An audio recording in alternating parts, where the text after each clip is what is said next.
வணக்கம் and welcome back to J Story Box. இன்னைக்கு நாம கேட்க போற கதை பகடை 12. ஈரோடு கார்த்திக் அவர்கள் எழுதிய வரலாற்று சிறப்புமிக்க நாவல் 3வது பகுதி தான் நாம கேட்க போறோம். ஏற்கனவே 2 பகுதி நான் போட்டுட்டேன். அது கேட்காதவங்க முதல்ல அது கேட்டுட்டு அதுக்கப்புறம் இதுக்கு வாங்க. இதற்கான லிங்க் டிஸ்கிரிப்ஷன் பாக்ஸ் இல்லைன்னா கமெண்ட் பாக்ஸ்ல இருக்கும். அதை கிளிக் பண்ணி முழு கதையை கேளுங்க. மேலும் என்னுடைய சேனலை நீங்க இதுவரை சப்ஸ்கிரைப் பண்ணலன்னா சப்ஸ்கிரைப் பண்ணுங்க. அப்படியே மறக்காம பக்கத்துல இருக்க அந்த பெல் ஐக்கானை பிரஸ் பண்ணுங்க. அப்பதான் நான் சொல்ற கதைகள் எல்லாம் உங்கள் காதுகளுக்கு வந்து சேரும். சரி வாங்க நாம கதைக்குள்ள போகலாம். அத்தியாயம் 31. மேகவண்ணன் கூறியதை கேட்டு மலைதேவன் திரும்பி வந்தான். அவனது முகம் மகிழ்ச்சியால் மலர்ந்திருந்தது. தடியால் அடித்து கடியாத பழம் இப்பொழுது தானாகவே கழிந்து விட்டதே என்ற சந்தோஷம் அவனது உடல் மொழியில் தெரிந்தது. நீ என்ன பேசுகிறோம் என்று புரிந்துதான் பேசுகிறாயா? நீயும் ஒரு கொலை குற்றவாளி, அதுவும் சிறையிலிருந்து தப்பி வந்தவன். உனக்கும் அருள்மொழிக்கும் என்ன பகை? எதற்காக அவனை கொல்ல முயன்றாய் என்று இந்த நிமிடம் வரை நீ கூறவில்லை. நீ அவனை கொல்ல எனக்கு உதவி செய்வதாக வேறு சொல்கிறாய். உனக்கே இன்னொரு ஆளின் துணை தேவைப்படும் நிலையில் நீ இப்படி பேசுவது எனக்கு வேடிக்கையாக உள்ளது என்றான் மலைதேவன் கேலியான குரலில். இப்படி கேலி செய்து வெறுப்பேற்றும் வகையில் பேசினால்தான் வழி பொறுக்க முடியாத நிலையில் இருக்கும் ஒரு துணையையும் இழந்து விடுவோமோ என்ற இக்கடான நிலையில் கொஞ்சமாவது மேகவண்ணன் உண்மையை பேச முனைவான் என்பது அவனது கணக்கு மிக சரியாகவே செயல்பட்டது. நடுக்காடு, வனவிலங்குகளின் நடமாட்டம், இருக்கும் ஒரு துணையும் அம்போவென்று விட்டுவிட்டு கிளம்பும் நிலையில் மேகவண்ணன் உண்மையை சொல்ல தீர்மானித்தான். நான் பேசுவது உனக்கு வேடிக்கையாக இருக்கிறதா? எனக்கும் அருள்மொழிக்கும் நடுவில் தனிப்பட்ட விரோதம் எதுவும் இல்லை. எங்கள் எல்லோருக்கும் அவனை கொல்வதுதான் லட்சியம்.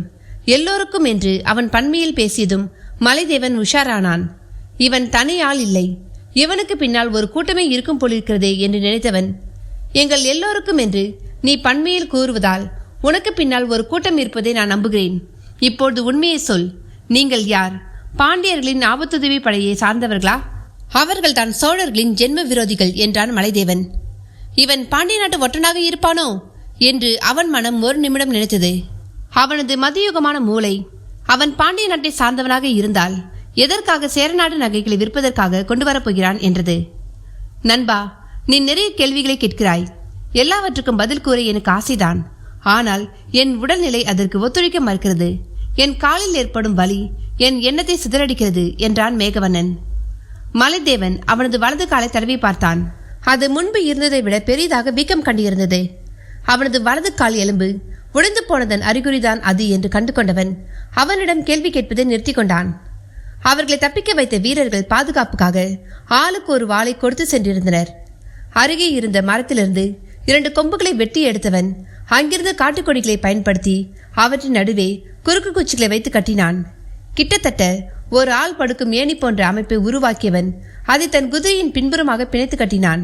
அதில் மேகவண்ணனை படுக்க வைத்தவன், படுக்கையின் பின்பகுதி தரையில் உரசுகிறது, அதனால் நீ கீழே விழமாட்டாய், சாய்ந்தபடி படுத்துக்கொள், நான் குதிரையை மெதுவாக நடத்தி செல்கிறேன் என்றான். அவனை நன்றியுடன் பார்த்த மேகவண்ணன், நாம் இப்பொழுது எங்கே போகிறோம் என்றான். இங்கே அருகில் எனக்கு வீரபாகு என்ற நண்பன் இருக்கிறான். உன்னை இங்கேயே கழட்டி விட்டுவிட்டு அவனிடம் அடைக்கலமாக தீர்மானித்திருந்தேன். உன்னை அப்படியே விட்டு செல்ல எனக்கு மனம் வரவில்லை. உன்னையும் அங்கே அழைத்து செல்ல முடிவு செய்துவிட்டேன். நான் கைது செய்து சிறையில் அடைக்கப்பட்ட விஷயமும் அங்கிருந்து தப்பி சென்ற விவகாரமும் அவன் காதில் விழுந்திருக்க கூடாது என்று நான் ஆண்டவனை வேண்டிக் கொள்கிறேன். உனக்கு கவலை இல்லை, நானும் நீயும் அவனிடம் அகப்பட்டு கொண்டாலும் உனக்கான சிகிச்சையில் குறைவு இருக்காது என்றான் மலைதேவன். மேகவண்ணன் அமைதியாக இருந்தான். அவனுக்கு என்ன செய்வதென்று ஒன்றுமே புரியவில்லை. விதிவிட்ட வழி, என்ன நடக்கிறதோ நடக்கட்டும் என்று விட்டேற்றியான மனநிலைக்கு வழி அவனை கொண்டு வந்து விட்டிருந்தது. மலைதேவன் குதிரையை மெல்லவே நடத்தி சென்றான். மேகவண்ணனின் குதிரை அவர்களை தொடர்ந்து வந்து கொண்டிருந்தது. காற்று முகத்தில் மோத மெல்ல மெல்ல தூக்கத்துக்கு போனான் மேகவண்ணன். குதிரையை நடத்தி கொண்டிருந்த மலைதேவன் யோசனையில் ஆழ்ந்தான். அவன் இப்பொழுது யாரை தேடி பயணமாகி கொண்டிருக்கிறானோ அந்த வீரபாகு சோழர் உளவு படையின் முக்கிய அதிகாரிகளில் ஒருவன். கூடுதலாக வைத்திய சாஸ்திரத்தில் நிபுணத்துவம் பெற்றவன். அவனை சாதாரண ஒற்றற்படை அதிகாரியாகவே மலைதேவன் வெகு நாட்களாக நினைத்து கொண்டிருந்தான். ஒரு முறை யவன தேசத்திலிருந்து வந்த புது குதிரை ஒன்றை பழக்கிக் கொண்டிருந்த பொழுது அது அவனது மொழியை புரிந்து கொள்ள முடியாமல் அவன் கட்டளைக்கு கீழ்ப்படியாமல் அவனை கீழே தள்ளிவிட்டு விட்டது. விழுந்த வேகத்தில் அவனது கால் விரல் எலும்பு ஒன்று முறிந்து விட்டது. வேதனை தாழாமல் கதறிவிட்டான் மலைதேவன். அப்பொழுது அவனது உப தளபதிகளில் ஒருவன் அறிமுகப்படுத்தி வைத்த ஆசாமிதான் வீரபாகு. அவனது சிகிச்சையில் விரைவிலேயே குணமடைந்தான் மலைதேவன். ஒற்றற்படை அதிகாரியாக அவனுக்கு ஏற்கனவே அறிமுகமாகியிருந்தவன் ஒரு தேர்ந்த வைத்தியன் என்று அப்பொழுதுதான் அவன் அறிந்து கொண்டான். மலைதேவனுக்கு சிகிச்சை தந்த பிறகு இருவரிடையே ஒரு நட்பு ஏற்பட்டுவிட்டது. அவன் அரண்மனைக்கு வரும்பொழுதெல்லாம் மலைதேவனை சந்திப்பது வாடிக்கையானது. இப்பொழுது அவனை தேடித்தான் மலைதேவன் பயணமாகி கொண்டிருந்தான். மேகவண்ணனுக்கு சிகிச்சை தர அவனை விட்டால் வேறு ஆள் இல்லை. அவன் வீரபாகுவின் மாளிகையை அடையாளம் கண்டுபிடித்து அதற்கு முன்பு நின்றபொழுது மாளிகை உறக்கத்தில் ஆழ்ந்திருந்தது. ஆங்காங்கே தீபந்தங்கள் கடைசி சொட்டு எண்ணெயை உறிஞ்சியபடி மங்களாக எரிந்து கொண்டிருந்தன. யாரை அணுகுவது என்று அவன் யோசித்துக் கொண்டிருந்த பொழுது இருளிலிருந்து ஒரு வீரன் உற்பத்தியானான். யார் நீங்கள்? நான் மலைதேவன், வீரபாகுவின் நண்பன். அவரை சந்திக்க வேண்டும். அவர் ஆழ்ந்த உறக்கத்தில் இருப்பாரே. சோழர் படை தளபதி மலைதேவன் வந்திருக்கிறேன் என்று சொல். சற்று நேரம் காத்திருங்கள். சிறிது நேரத்தில் தூக்கம் கலந்த முகத்தோடு வந்த வீரபாகு, வாருங்கள் மலைதேவரே, இதென்ன நள்ளிரவு விஜயம்? உங்கள் பாதம் படைந்த ஒற்றற்படை அதிகாரி புண்ணியம் செய்திருக்க வேண்டும் என்றான் முகமலர்ச்சியோடு. அரைக்கரு தூக்கத்தில் நடந்தவற்றை கேட்டுக்கொண்டிருந்த மேகவண்ணன் திருக்கிட்டு விழித்தான். அவனது தூக்கம் தொலைந்து போனது. அத்தியாயம் 32. கடைசியில் மலைதேவன் தன்னை ஒற்றற்படையின் வேறு அதிகாரி ஒருவரிடம் கொண்டு வந்து ஒப்படைத்து விட்டானே என்று ஒரு நிமிடம் ஆடிப்போனான் மேகவண்ணன். அதே நேரம் மலைதேவனும் தேடப்படும் ஒரு கொலை குற்றவாளி என்பதால் தான் அகப்பட்டுக் கொண்டால் அவனும் தானே அகப்பட்டுக் கொள்வான் என்று ஆறுதல் அடைந்தது அவனது மனம். அதே நேரம் தன்னை முகமலர்ச்சியுடன் பழைய நட்புறவோடு வீரபாகு அழைப்பதை கண்ட மலைதேவன் தான் ஒரு தேடப்படும் குற்றவாளி என்பது இவனது கவனத்திற்கு இன்னும் வந்து சேரவில்லை என்பதை உறுதி செய்து கொண்டான். அவனுக்கு உண்மை தெரியும் முன்பு நாம் இங்கிருந்து கிளம்பிவிட வேண்டும் என்று நினைத்தவன், வீரபாகு, உன்னை சந்தித்ததில் எனக்கு மிகவும் மகிழ்ச்சி. நான் ஒரு அவசர வேலையாக இந்த வழியாக சென்று கொண்டிருந்தேன். எனக்கு ஒரு உதவி தேவைப்பட்டதால் உன்னை தேடி வந்திருக்கிறேன். எனக்கு நீ ஒரு உதவி செய்ய வேண்டும். சொல்லுங்கள், எதுவாக இருந்தாலும் செய்ய தயாராக இருக்கிறேன். நல்லது நண்பா. இதோ இவர் என் நண்பன், பெயர் மேகவண்ணன். நானும் இவரும் ஒரு அரசு காரியத்தில் நள்ளிரவு ஈடுபட்டோம். அதில் இவரது காலில் பலத்த அடிபட்டு விட்டது. அவருக்கு நீதான் வைத்தியம் செய்து பாதுகாக்க வேண்டும் என்றான் மலைதேவன். அதற்கென்ன, செய்தால் போயிற்று.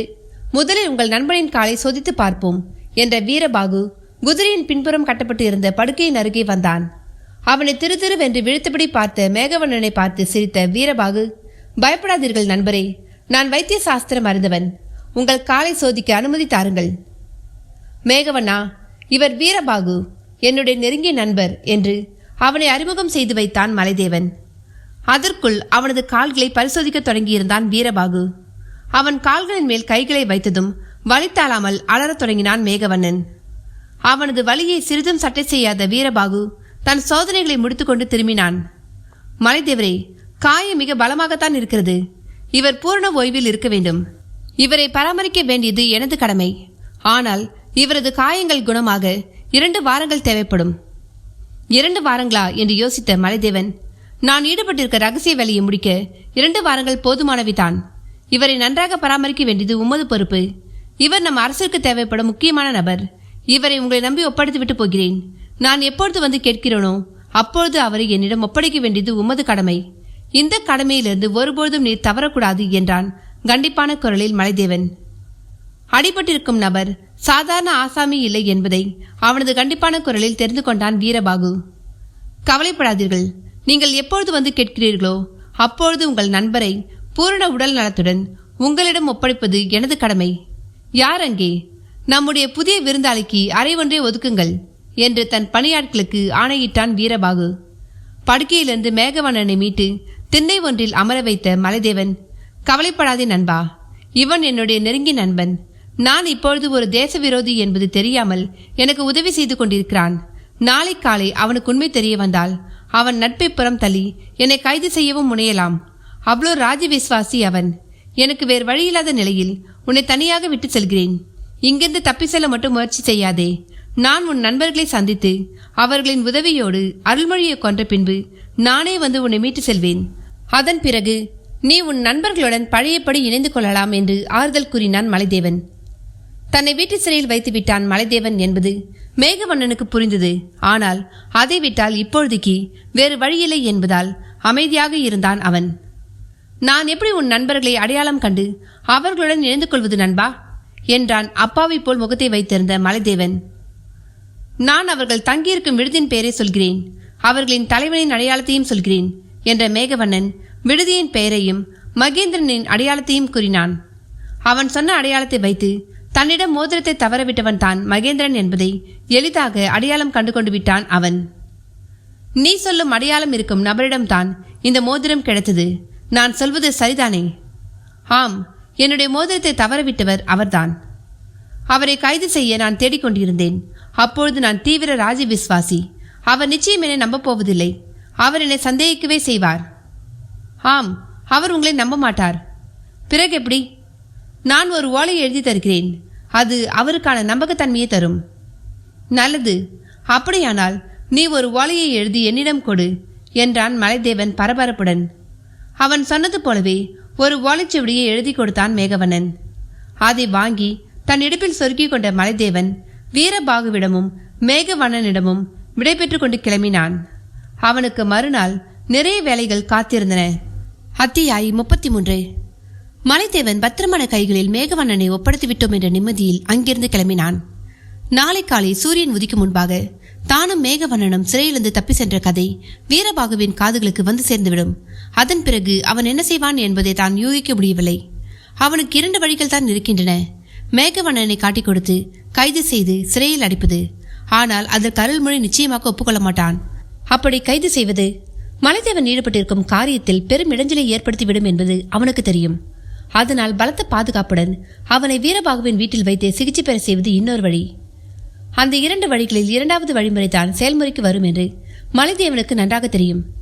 இனி அவன் மேகவண்ணனை பற்றி கவலைப்பட தேவையில்லை. அவனை வீரபாகு தன்னுடைய கண்காணிப்பில் வைத்துக் கொள்வான். கால் உடைந்திருப்பதால் அவனால் தப்பி செல்லவும் இயலாது. மலைதேவன் நிம்மதி பெருமூச்சு விட்டபடி தன் பயணத்தை தொடர்ந்தான். நள்ளிரவில் குதிரை மெதுவாக நடைபெற்று சென்றது. அதன் மெதுவான குலுக்கல் நடையில் உட்கார்ந்தபடியே தூங்கி போனான் அவன். சூரியனின் வெண்ணிற கதிர்கள் அவன் மேனியை தீண்டிய பொழுதுதான் அவன் கண் விழித்தான். சூரியன் மெதுவாக கிழக்கில் உதித்துக் கொண்டிருந்தான். அவன் ராஜபாட்டியில் வெகு தூரம் வந்துவிட்டதை உணர்ந்து கொண்டான். சாலையில் மெதுவாக போக்குவரத்து ஆரம்பித்திருந்தது. தன்னை யாரும் அடையாளம் கண்டுகொள்ளக்கூடாது என்று நினைத்த மலைதேவன் தன்னுடைய மேலாடியை எடுத்து முக்காடாக போட்டுக்கொண்டு தன் முகத்தை மறைத்துக் கொண்டான். அவன் அந்த சாலையில் ஏற்கனவே பயணமாகி அனுபவப்பட்டு இருந்ததால் வெகு விரைவிலேயே மேகவண்ணன் குறிப்பிட்ட விடுதிக்கு வந்துவிட்டான். மேகவண்ணன் தனி நபரல்ல, அவனுக்கு பின்னால் ஒரு கும்பலை இருக்கிறது என்ற அவனின் யூகம் இப்பொழுது உண்மையாகி இருந்தது. அந்த கும்பலின் தலைவனை இப்பொழுது சந்திக்கப் போகிறோம் என்ற நினைப்பை அவனுக்கு பரபரப்பை தந்தது. குதிரையிலிருந்து இறங்கியவன் அதை விடுதியை நோக்கி அழைத்து சென்றான். இரவு முழுவதும் நடந்ததில் குதிரை வெகுவாக களைத்திருந்தது. அதற்கு ஓய்வு கொடுக்க நினைத்தவன் விடுதி உரிமையாளனை அணுகினான். ஐயா, நான் வெளியூரிலிருந்து சோழ தேசம் வந்திருக்கிறேன். என் குதிரை வெகுவாக களைத்திருக்கிறது. அதை கவனித்துக் கொள்ள முடியுமா என்றான். விடுதியின் பின்புறம் குதிரை லாயம் ஒன்று இருக்கிறது. அதில் உங்கள் குதிரையை விட்டுவிட்டு வாருங்கள். அதை ஒரு கிழவன் பராமரித்துக் கொண்டிருப்பான். அவனுக்கு காது கேளாது. அவன் உங்கள் குதிரையை கவனித்துக் கொள்வான்.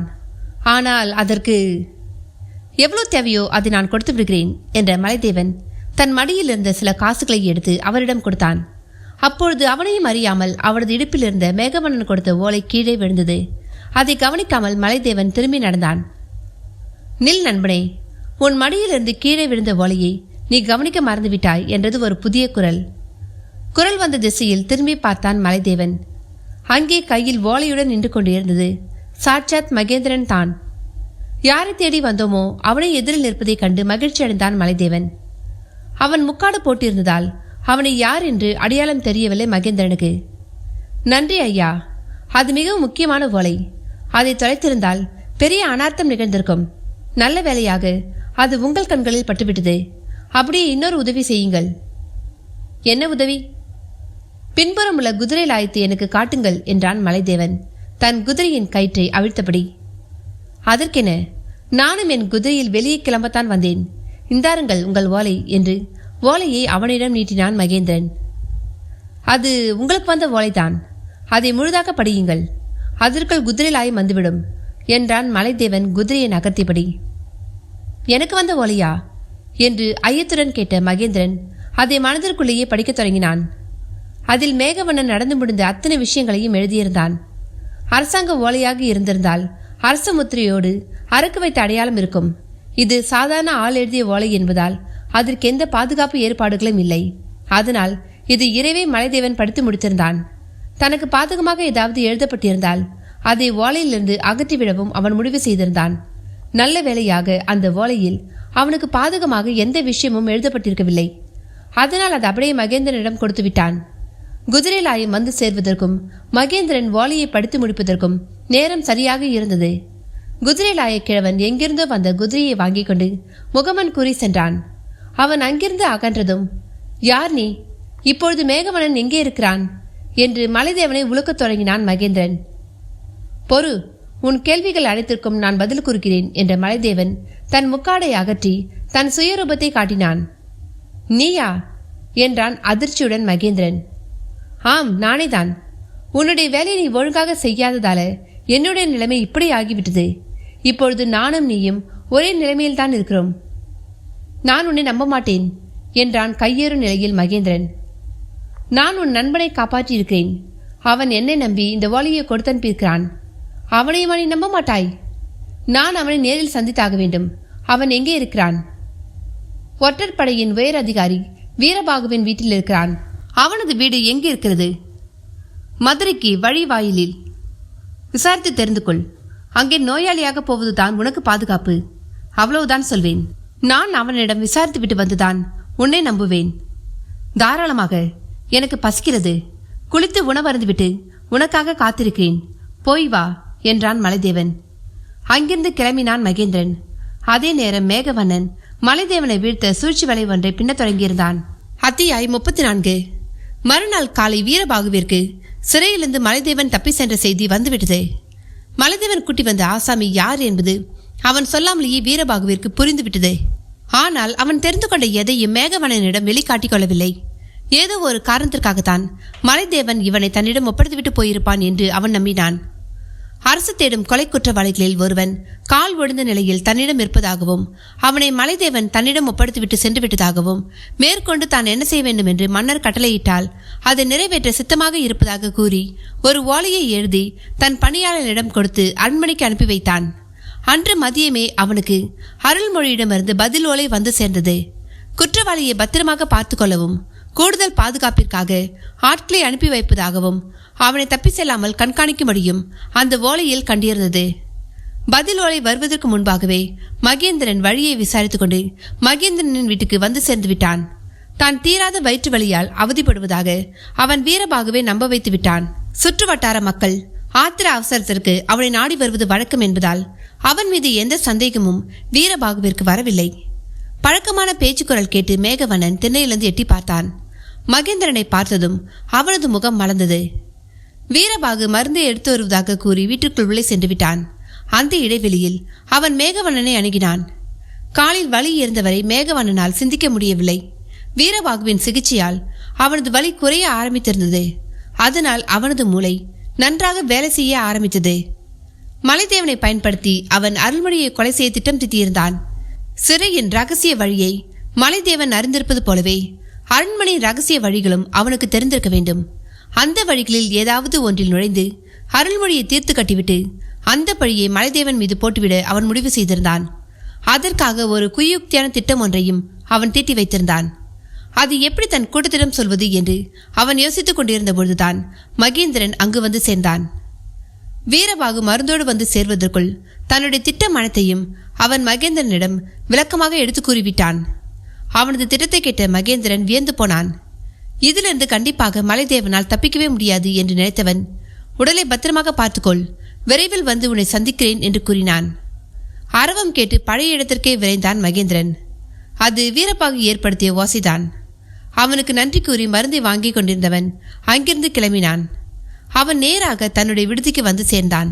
சத்திரத்து திண்ணையில் வழிபோக்கன் ஒருவனுடன் ஆடுபுலி ஆட்டம் ஒன்றை விளையாடி கொண்டிருந்த மலைதேவன், நீதான் இந்த ஆட்டத்தில் வென்றாய் நண்பா, இந்த பந்தய படம், நான் என் தோல்வியை ஒப்புக்கொள்கிறேன் என்றபடி எழுந்து வந்தான்.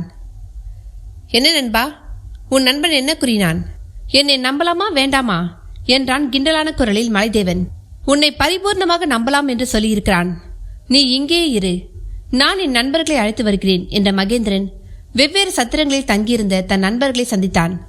அவர்களிடம் மேகவண்ணனின் திட்டத்தை எடுத்து கூறினான். முதலில் மலைதேவனை சந்தேகித்து ஒத்துழைப்பு கொடுக்க மறுத்தவர்கள் மேகவண்ணனின் திட்டத்தை கேட்டதும் மகேந்திரனுக்கு சம்மதம் சொன்னார்கள். அனைவரையும் தனிமையான ஒரு இடத்திற்கு அழைத்து வந்தவன், நண்பர்களே, நான் அந்த மலைதேவனை இங்கு அழைத்து வரப்போகிறேன். அவன் இங்கு வந்த பிறகு நாம் திட்டமிட்டபடி காரியங்கள் நடந்தேற வேண்டும். கவனமாக இருங்கள் என்றான். சற்று நேரத்தில் மகேந்திரனும் மலைதேவனும் ஒரே குதிரையில் அங்கு வந்து சேர்ந்தனர். உன் குதிரை எங்கே என்று கேட்ட மகேந்திரனிடம், அது ஓய்வில் இருக்கிறது, அதை துன்பப்படுத்த வேண்டாம் என்றான் மலைதேவன். மலைதேவனை தன் நண்பர்களிடம் அறிமுகப்படுத்தி வைத்தான் மகேந்திரன். நண்பர்களே, இவன் மலைதேவன், சோழ தளபதிகளில் ஒருவன். அருள்மொழியை கொல்ல நினைத்த நம் திட்டத்திற்கு தடையாக இருந்தவன். இப்பொழுது கொலைப்பழி சுமந்து குற்றவாளியாக இருக்கிறான். இவன் தான் மேகவண்ணனை சிறையிலிருந்து காப்பாற்றி அவனுக்கு அடைக்கலம் தேடி தந்திருக்கிறான். இப்பொழுது இவனும் அருள்மொழியை கொல்ல நினைத்து நம்முடன் இணைந்திருக்கிறான். மேகவண்ணனின் இடத்தை இவன் பூர்த்தி செய்வான். எதிரிக்கு எதிரி நண்பன் என்று சொல் என்றான் கந்தவேலன். அவன் குரலில் வெறுப்பு மண்டி கிடந்தது. மலைதேவனின் வருகை அவனுக்கு பிடிக்கவில்லை. என்னை யாரும் சந்தேகப்படாதீர்கள், நான் உங்களில் ஒருவன். உங்கள் நோக்கமும் என் நோக்கமும் ஒன்றுதான் என்றான் மலைதேவன். போன முறை அருள்மொழியை கொல்ல நாம் மேகவண்ணனை அனுப்பினோம். அவன் அந்த முயற்சியில் தோற்றுவிட்டான். அவனுக்கு பதிலாக நம்முடைய புதிய நண்பர் வந்திருக்கிறார். எப்படியோ 12 என்ற எண்ணிக்கை குறையவில்லை. நாம் நம்முடைய வழக்கமான பாணியில் அடுத்த ஆளை தேர்ந்தெடுப்போம். அவர்களின் வழக்கமான பாணி என்னவென்று தெரியாமல் விழிக்க ஆரம்பித்தான் மலைதேவன். என்ன நண்பா திகைக்கிறாய்? இங்கிருக்கும் 12 பேரின் பெயரையும் 12 ஓலைகளில் எழுதி குலுக்கி போடுவோம். அதில் யார் பெயர் வருகிறதோ அவர்கள்தான் அருள்மொழியை கொல்லப்போகும் அதிர்ஷ்டசாலி. கந்தவேலன் கண்ணை காட்டினான். அதில் ஒருவன் ஓலைகளை நறுக்கி பெயர்களை எழுத ஆரம்பித்தான். அவன் மேகவண்ணனின் திட்டப்படி எல்லா ஓலைகளிலும் மலைதேவனின் பெயரைத்தான் எழுதியிருந்தான். நீயே அந்த அதிர்ஷ்டசாலியை தேர்ந்தெடு நண்பா என்றான் மகேந்திரன் விஷம சிரிப்புடன். மலைதேவன் கீழே கிடந்த ஓலைகளில் ஒன்றை எடுத்தான். நீயே அதை பிரித்து படி என்றான் கந்தவேலன்.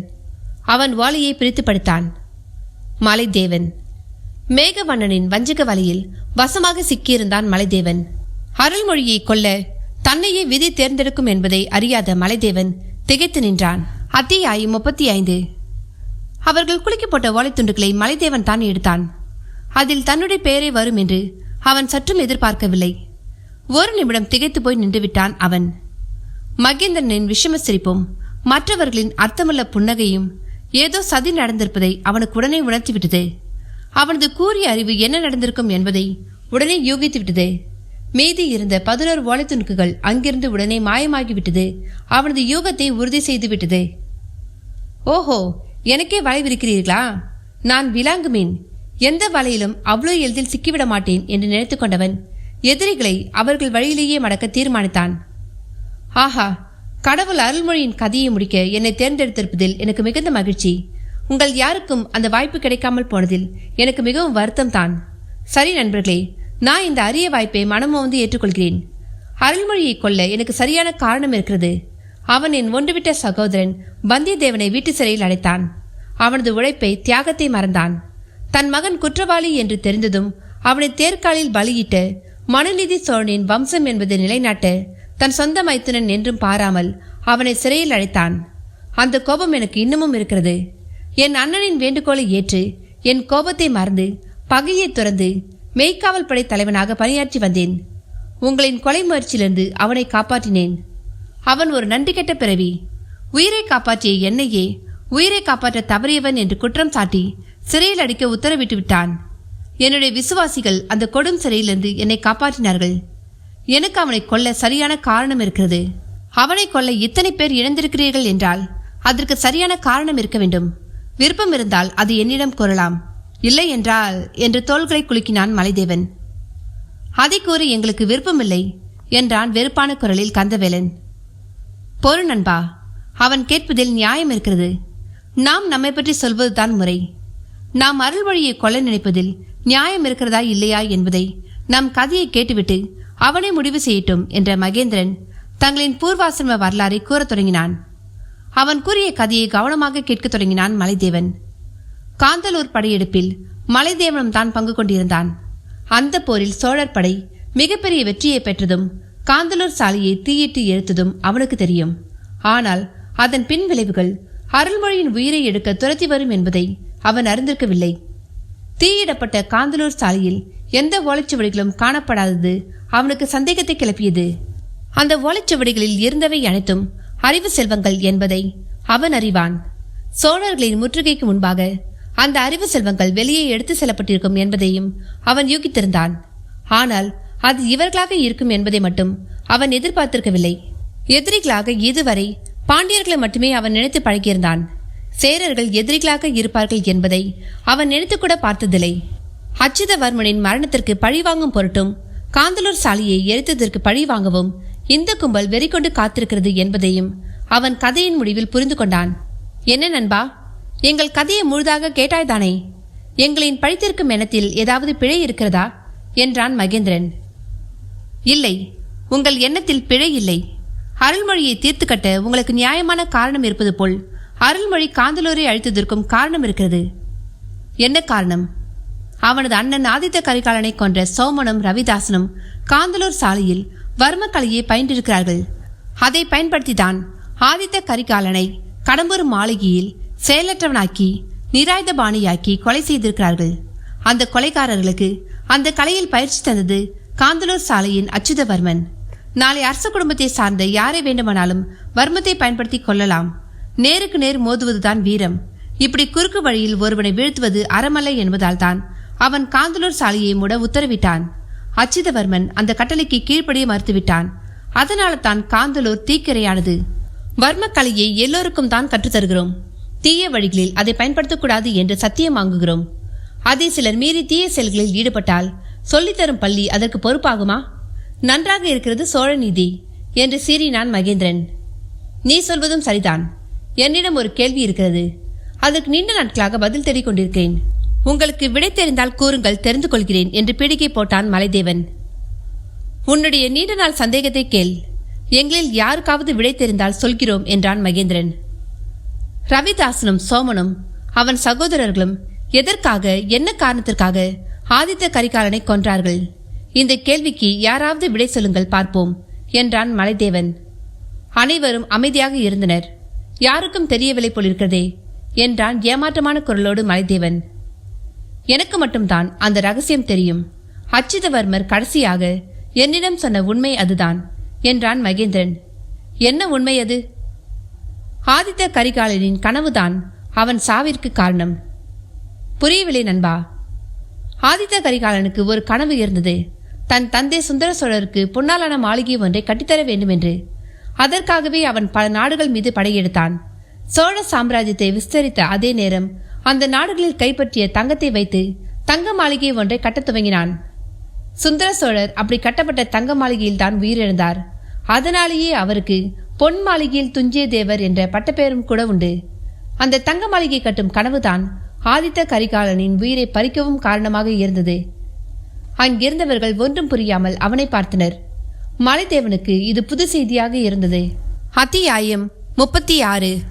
ஆதித்த கரிகாலனின் கனவே அவனது உயிர் பறிப்போக காரணம் என்று மகேந்திரன் கூறியதை கேட்ட அனைவரும் குழப்பமடைந்தனர்.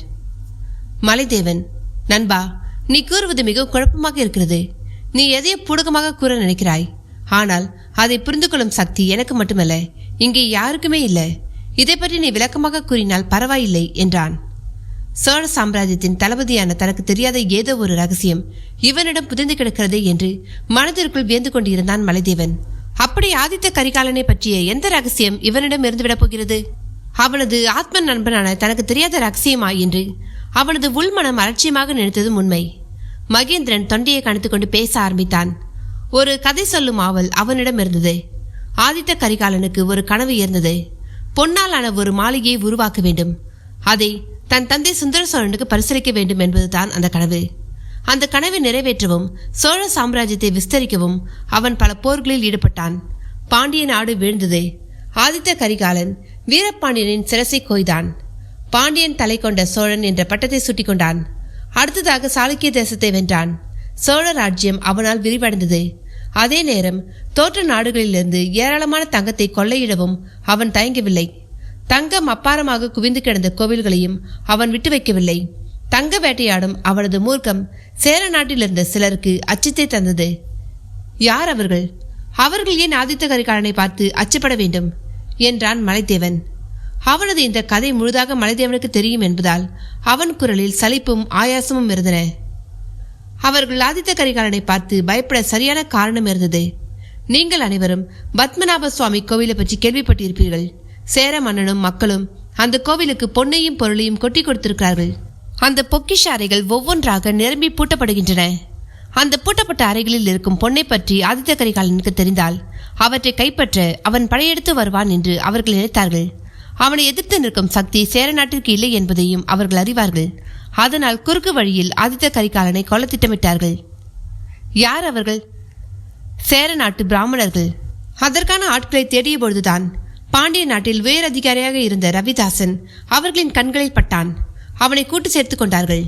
சோழ நாடு பாண்டிய நாட்டை போரில் வென்று தன்னுடன் நினைத்து கொண்டதால் ரவிதாசன் தன் பதவியை இழக்காமல் சோழ நாட்டு அரசிலும் உயர் அதிகாரியாக பணிபுரிந்தான். தன் திட்டத்திற்கு உதவியாக பாண்டிய ஆபத்துதவிகளையும் தன் தம்பிகளையும் வைத்துக் கொண்டான். நாளை ஆதித்த கரிகாலன் கொல்லப்பட்டு தான் பிடிபட்டால் பழி பாண்டிய ஆபத்துதவிகள் மீது விழும். சேர நாட்டை யாரும் சந்தேகிக்க மாட்டார்கள் என்பது அவன் திட்டம். ஆதித்த கரிகாலனை நேருக்கு நேராக மோதி வெல்வது கடினம் என்பதால் அவனை வீழ்த்த வர்மகலையை கற்றுக்கொள்ள காந்தலூர் பள்ளிக்கு பயிற்சிக்கு வந்தான். அவனுக்கும் அவனது சகோதரர்களுக்கும் அச்சிதவர்மர் பயிற்சி தர மறுத்துவிட்டார். மற்றொரு விஷயம் அவர்களை ஒன்றாக இணைத்தது.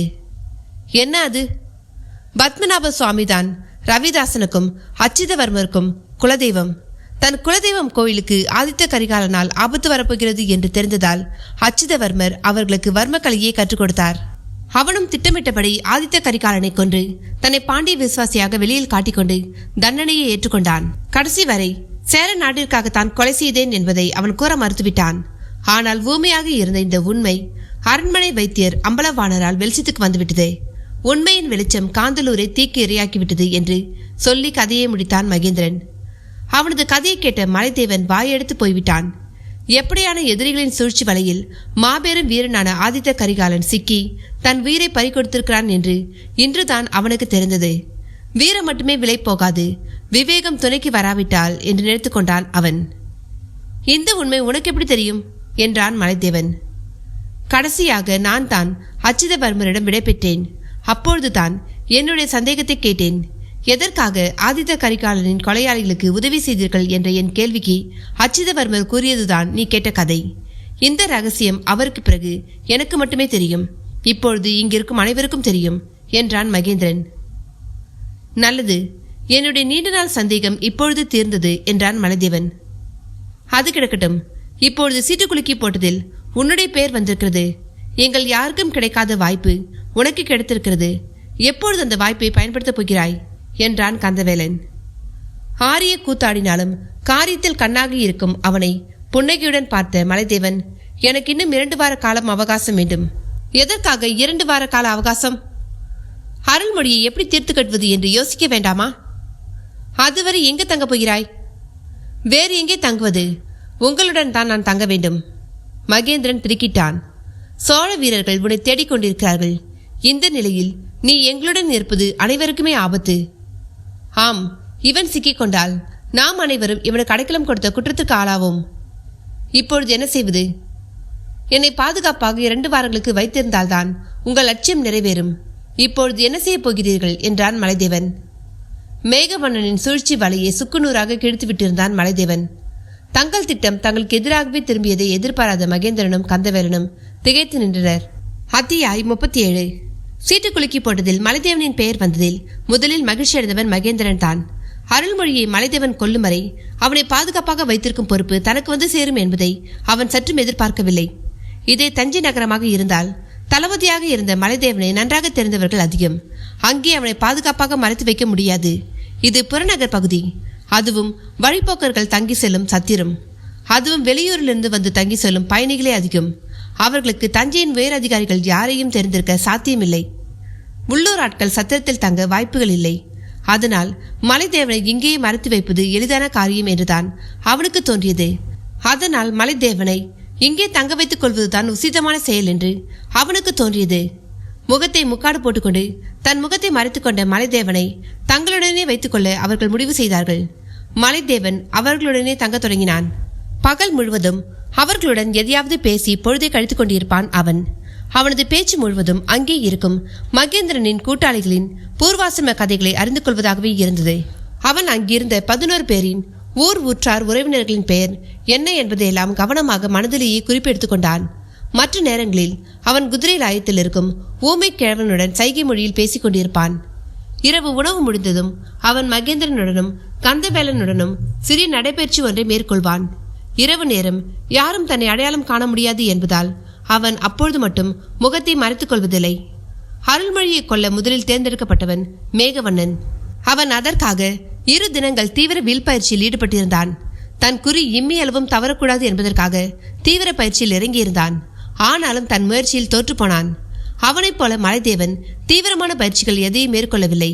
மன்னனை கொல்ல வேண்டும் என்ற தீவிரமான சிந்தனை அவனுக்கு இருப்பது போலவும் தெரியவில்லை. அருள்மொழியை கொல்ல அவன் என்ன மாதிரியான வழிமுறைகளை பிரயோகிக்கப் போகிறான் என்று மூச்சு கூட விட மறுத்துவிட்டான். அதை பற்றி சந்தேகம் எழுப்பிய மகேந்திரனை பொறுத்திருந்து பார் என்று கூறி பாயை அடைத்துவிட்டான். அவன் என்ன செய்யப் போகிறான் என்று அவர்கள் யாருக்கும் தெரியவில்லை. இரவு நேரத்தில் எந்த கவலையும் இல்லாமல் ஆழ்ந்த உறக்கத்தில் இருக்கும் அவனை வெறுப்புடன் பார்த்து கொண்டிருப்பார்கள் மகேந்திரனும் கந்தவேலனும். இவனுக்கு பணிவிடை செய்யும் வேலைக்காரர்களாக நாம் இருவரும் மாறிவிட்டோம். எனக்கு வரும் கோபத்திற்கு தூங்கிக் கொண்டிருப்பவனின் தலையில் கல்லை தூக்கி போட்டு கொன்றுவிடலாமா என்று தோன்றுகிறது என்றான் கந்தவேலன். பொறு, இந்த நாட்டில் யாரையும் நமக்கு தெரியாது. நம்மால் தனித்தியங்கி அருள்மொழியை கொல்ல இயலாது. இவனுக்கு இன்னமும் இங்கே செல்வாக்கு இருக்கிறது. இவனுக்காக சோழ அரசை எதிர்த்து கொண்டு உதவி செய்ய நண்பர்களும் இருக்கிறார்கள். அப்படியான நண்பர்கள் தான் இவனையும் மேகவண்ணனையும் சிறையிலிருந்து மீட்டிருக்கிறார்கள். அருள்மொழியை கொல்ல இவன் 2 வாரங்கள் அவகாசம் கேட்டிருக்கிறான். அது எதற்காக வென்றுதான் தெரியவில்லை. அதற்கு அந்த கால அவகாசத்திற்கு ஏதாவது காரணம் இருக்கக்கூடும். அதுவரை இவன் அரசாங்க ஆட்களின் கைகளில் சிக்கிக்கொள்ளாமல் இருக்க வேண்டும். இவன் சிக்கினால் இவனுக்கு அடைக்கலம் கொடுத்த குற்றத்திற்காக நாமும் தண்டிக்கப்படுவோம். பார்க்கலாம் இவன் என்ன செய்ய போகிறான் என்பதை. அவர்கள் இருவரும் அந்த அறையை விட்டு வெளியேறினார்கள். தன்னை பற்றி நடக்கும் உரையாடல்களை பற்றி எதுவும் தெரியாமல் குரட்டை விட்டு தூங்கிக் கொண்டிருந்தான் மலைதேவன். மறுநாள் முதல் மலைதேவனின் நடவடிக்கைகளில் மாற்றம் தென்பட ஆரம்பித்தது. வழக்கமாக உற்சாகத்துடன் குறும்பு செய்து கொண்டிருப்பவன் இப்பொழுது அவற்றையெல்லாம் விட்டுவிட்டு திடீரென்று அமைதியாக இருந்தான். சத்திரத்து பக்கத்தில் இருந்த தோப்பில் தனிமையில் போய் அமர்ந்து கொண்டு தீவிர சிந்தனையில் இருந்தான். அடிக்கடி தன் கைகளை பின்புறமாக கட்டிக்கொண்டு முன்னும் பின்னுமாக நடந்தபடி இலக்கற்ற சூனிய வெளியை வெறுத்து கொண்டிருந்தான். அவனது திடீர் மாற்றம் அங்கிருந்தவர்களுக்கு ஆச்சரியத்தை தந்தது. ஏன் திடீரென்று இப்படி மாறிவிட்டான் என்று யாருக்கும் தெரியவில்லை. வழக்கம் போல அவனிடம் பேச முற்பட்டவர்களிடமும் அவன் முகம் கொடுத்து பழையபடி பேசவில்லை. அவர்கள் கேட்ட கேள்விக்கு பதில் சொல்வதுடன் சரி. ஒரு நாள் மதிய பொழுதில் திடீரென்று மகேந்திரனை அழைத்தவன், நண்பா, இத்தனை நாள் நான் வீணாக பொழுதை கழித்ததற்கு என்னை மன்னித்துவிடு. இந்த 2 நாட்களில் நான் அருள்மொழியை கொல்ல அருமையான திட்டம் ஒன்றை தீட்டியிருக்கிறேன். அப்படியா? மிகவும் மகிழ்ச்சி. உன் திட்டத்தை என்னிடம் கூறுவாயா? அதை கேட்க எனக்கு ஆவலாக இருக்கிறது என்றான் மகேந்திரன் மகிழ்ச்சியுடன். அதை என்னால் இப்பொழுது சொல்ல முடியாது. ஏன் என்றான் மகேந்திரன். அவனது குரலில் ஏமாற்றம் எதிரொலித்தது. அவனது முகம் ஏமாற்றத்தால் கருத்தது. கவலைப்படாதே, உன்னிடம் சொல்லாமல் வேறு யாரிடம் சொல்லப் போகிறேன் அந்த திட்டத்தை. அதை உன்னிடம் கூறும் முன்பு எனக்கு ஒரு விஷயம் தெரிந்தாக வேண்டும். என்ன விஷயம் உனக்கு தெரிய வேண்டும் என்றான் ஆவலுடன் மகேந்திரன். நீ எனக்காக ஒரு வேலை செய்ய வேண்டும். நீ உடனே கிளம்பி தஞ்சைக்கு செல்ல வேண்டும். அங்கே சென்று அரசவை கவிஞரின் மாளிகையை பார்த்து வர வேண்டும். வீட்டை பார்த்து? எனக்கு புரியவில்லை. வீட்டில் கவிஞர் இருக்கிறாரா என்று பார்த்து வாருங்கள். அவர் என் ஆத்ம நண்பர். எனக்காக எதையும் செய்யக்கூடியவர். அருள்மொழியை கொல்ல அவர் உதவி செய்வார் என்று நம்புகிறாயா? ஆம். அப்படியானால் உடனே கிளம்புகிறேன் என்ற மகேந்திரன் அங்கிருந்து குதிரையை எடுத்துக்கொண்டு கிளம்பினான். அன்று மாலை அவன் கவிஞரின் மாளிகைக்கு வழி விசாரித்துக் கொண்டு அவரது மாளிகையை நெருங்கிய பொழுது மாளிகையின் பூட்டப்பட்ட பூட்டு அவனை வரவேற்றது.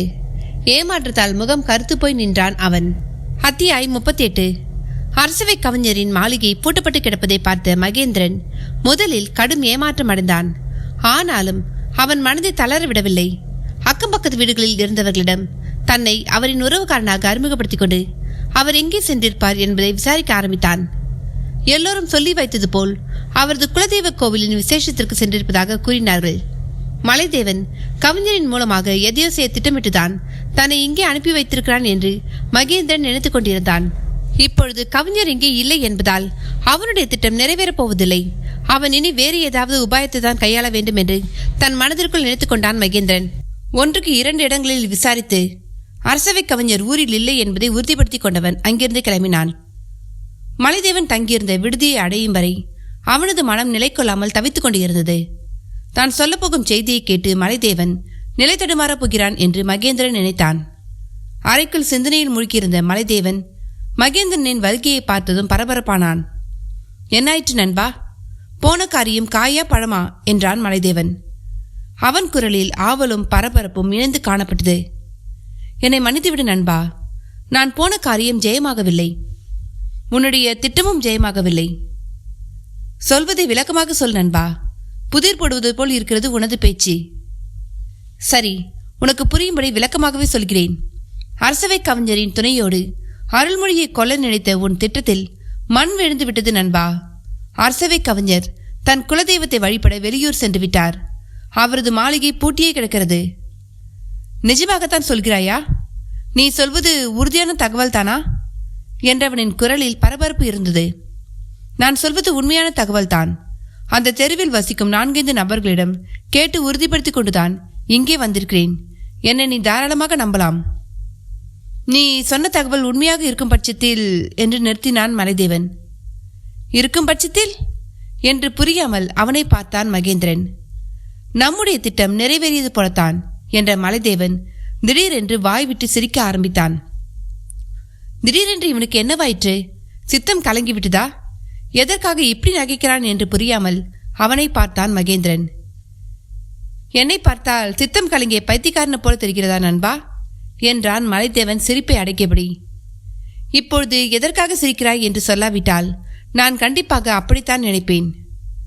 நீ எப்படி வேண்டுமானாலும் நினைத்துக்கொள், எனக்கு கவலை இல்லை. என்னுடைய திட்டத்திற்கு அரசவை கவிஞரின் மாளிகை காலியாக இருக்க வேண்டும். நான் நினைத்தபடி அது இப்பொழுது காலியாகத்தான் இருக்கிறது. அவர் முன் ஒருமுறை என்னிடம் கூறியது எனக்கு நினைவில் இருக்கிறது. இந்த மாதம் இந்த வாரத்தில் நான் குலதெய்வத்தை தரிசிக்க குடும்பத்தோடு செல்வது வழக்கம் என்று கூறியிருந்தார். அது இப்பொழுது என் ஞாபகத்துக்கு வந்தது. அது சரியா என்று பார்க்கத்தான் உன்னை அனுப்பினேன். அவர் மாளிகை காலியாக இருப்பதற்கும் உன் திட்டத்திற்கும் என்ன சம்பந்தம்? சம்பந்தம் இருக்கிறது. அரண்மனைக்குள் நம்மால் நேரடியாக நுழைய முடியாது. அப்படி நுழைந்தால் அருள்மொழியை கொன்றுவிட்டு பிடிபடாமல் தப்பி செல்ல முடியாது. அரண்மனைக்குள் செல்ல பாதுகாப்பான ஒரே வழி சுரங்க வழி மட்டும்தான். அந்த சுரங்க வழிகள் எங்கெங்கே இருக்கின்றனவென்று முக்கியமான ஆட்களுக்கு மட்டும்தான் தெரியும். அரசின் முக்கிய ஆட்களில் நானும் ஒருவன். அதனால் அத்தனை வழிகளும் எனக்கும் தெரியும். அந்த சுரங்க வழிகள் அனைத்தும் இப்பொழுது அரசு பிரதானிகள் வசிக்கும் இடமாக உள்ளன. அங்கே நம்மால் நுழைய முடியாது. கொலை குற்றவாளியான எனக்கு உதவி செய்ய அவர்களில் யாரும் முன் வரமாட்டார்கள். அந்த சுரங்க வழிகள் இருக்கும் இடத்தில் ஒரு இடம் காலியாக இருந்தால் போதும். நம்மால் அந்த வழியாக அரண்மனைக்குள் நுழைந்துவிட முடியும். அருள்மொழியை தீர்த்துவிட முடியும். யாரிடமும் அகப்படாமல் தப்பி சென்று விடவும் முடியும். அப்படியானால் என்றான் மகேந்திரன். அவனுக்கு ஏதோ புரிவது போல் திரை விலகுவது போல் தோன்றியது. அரசவை கவிஞரின் மாளிகை காலியாக இருக்கிறது. நாம் அந்த சுரங்க பாதையை பயன்படுத்தி என்று நிறுத்தினான் மலைதேவன். அற்புதம், அபாரம், உன் மூளையே மூளை. அந்த வழியில் நுழைந்து நாம் அருள்மொழியை தீர்க்கப் போகிறோம் என்று சொல். அவன் குரலில் மகிழ்ச்சி கரைபுரண்டு ஓடியது. ஆம், இது ஒன்றுதான் எளிதான வழி. இப்படியான கொலைக்கு முன்னுதாரணம் இருக்கிறது. என்ன சொல்கிறாய் நீ? நன்றாக யோசித்து பார். ஆதித்த கரிகாலனை கொன்ற கொலைக்காரர்கள் சுரங்க வழியில் வந்துதான் அவனை சுற்றி வளைத்துக் கொண்டார்கள். அதனால தான் அவர்களால் யாரிடமும் பிடிபடாமல் தப்பிக்க முடிந்தது. நாமும் அதே வழியை தான் கடைபிடிக்கப் போகிறோம். நன்றாக யோசித்துதான் திட்டம் வகுத்திருக்கிறாய். அந்த அரசவை கவிஞரின் வீட்டில் இருக்கும் சுரங்க வழியை உன்னால் எளிதில் அடையாளம் காண முடியும். கவலை வேண்டாம். நல்லது. நாம் அனைவரும் இதில் ஈடுபட போகிறோமா? இல்லை, நம்மில் பாதி பேர் தான் சுரங்க வழியில் பயணிக்கப் போகிறோம். அப்படியானால் மீதி பேர் ஒரு பணைய கைதியை மீட்க தேவைப்படுகிறார்கள். யார் அவன்? மேகவண்ணன். வீரபாகுவிடம் அவன் பணைய கைதியாக மாட்டிக்கொண்டிருப்பதை மறந்துவிட்டாயா? அவனை அப்படியே விட்டு செல்வது தற்கொலைக்கு சமம் என்றான் மலைதேவன். ஆட்களை சரிபாதியாக குறைத்துவிட்டால் தன்னுடைய திட்டத்தை எளிதாக நிறைவேற்றிவிடலாம் என்று நினைத்தான் அவன். நாமே நம்முடைய சிநேகிதனை மறந்துவிட்டோம். ஆனால் இவன் எதையும் மறக்காமல் துல்லியமாக திட்டமிடுகிறானே என்று திகைப்புடன் நினைத்துக் கொண்டான் மகேந்திரன். அத்தியாயம் 39. மலைதேவன் மிக கவனமாக திட்டமிடுவதை கவனித்த மகேந்திரன், இவன் இவ்வளவு திறமைசாலியாக இருப்பதால் தான் அருள்மொழியின் மெய்க்காவல் படை தலைவன் பதவியை இவனுக்கு கொடுத்திருக்கிறார்கள். ஆனால் அவனுடைய திறமை இப்பொழுது சோழர்களுக்கு எதிராக செயல்பட போகிறது.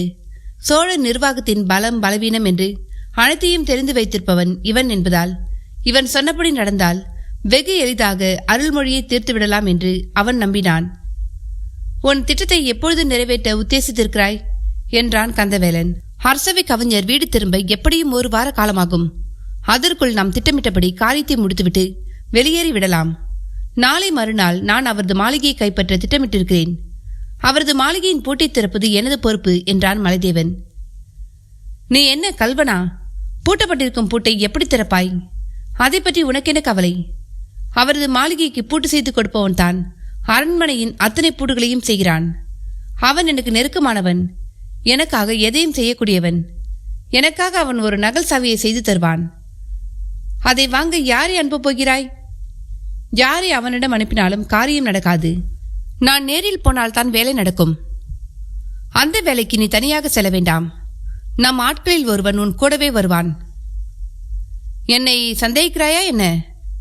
நான் என் அடையாளங்களை முற்றாக மறைத்துக் கொண்டுதானே செல்லப் போகிறேன். இல்லை, நான் உன்னை சந்தேகிக்கவில்லை. இந்த திட்டத்தின் சூத்திரதாரி நீ. இந்த திட்டத்தின் எல்லா பாகத்திலும் நீதான் இருக்கிறாய். நீ எதிரிகளிடம் அகப்பட்டு கொண்டால் நம்முடைய மொத்த திட்டமும் பாழாகிவிடும் அபாயம் இருக்கிறது. அதற்காக சொன்னேன். உன் அக்கறைக்கு மிகவும் நன்றி நண்பா. உன் கவலையை நான் புரிந்து கொண்டிருக்கிறேன். கந்தவேலா, நாளை மறுநாள் நான் உன் ஆட்களில் 6 பேரை அழைத்துக்கொண்டு அரசவை கவிஞரின் மாளிகைக்கு செல்லப்போகிறேன். நீ உன் ஆட்கள் 6 பேரை அழைத்துக்கொண்டு வீரபாகுவின் மாளிகைக்கு சென்று அங்கே அகப்பட்டிருக்கும் மேகவண்ணனை எப்படியாவது மீட்டு வா. ஒரே நேரத்தில் 2 இடங்களில் நாம் நடத்தும் தாக்குதல்கள் வெற்றியை பெற வேண்டும். அதை நான் பார்த்துக் கொள்கிறேன். மேகவண்ணனை மீட்க முடிந்தவரை முயற்சி செய்வோம். முடியாத பட்சத்தில் அவனது உயிர் பரவிய உடலை விட்டு பறக்க செய்து விடுவேன். என்ன என்று ஏக காலத்தில் அதிர்ந்தனர் மகேந்திரனும் மலைதேவனும்.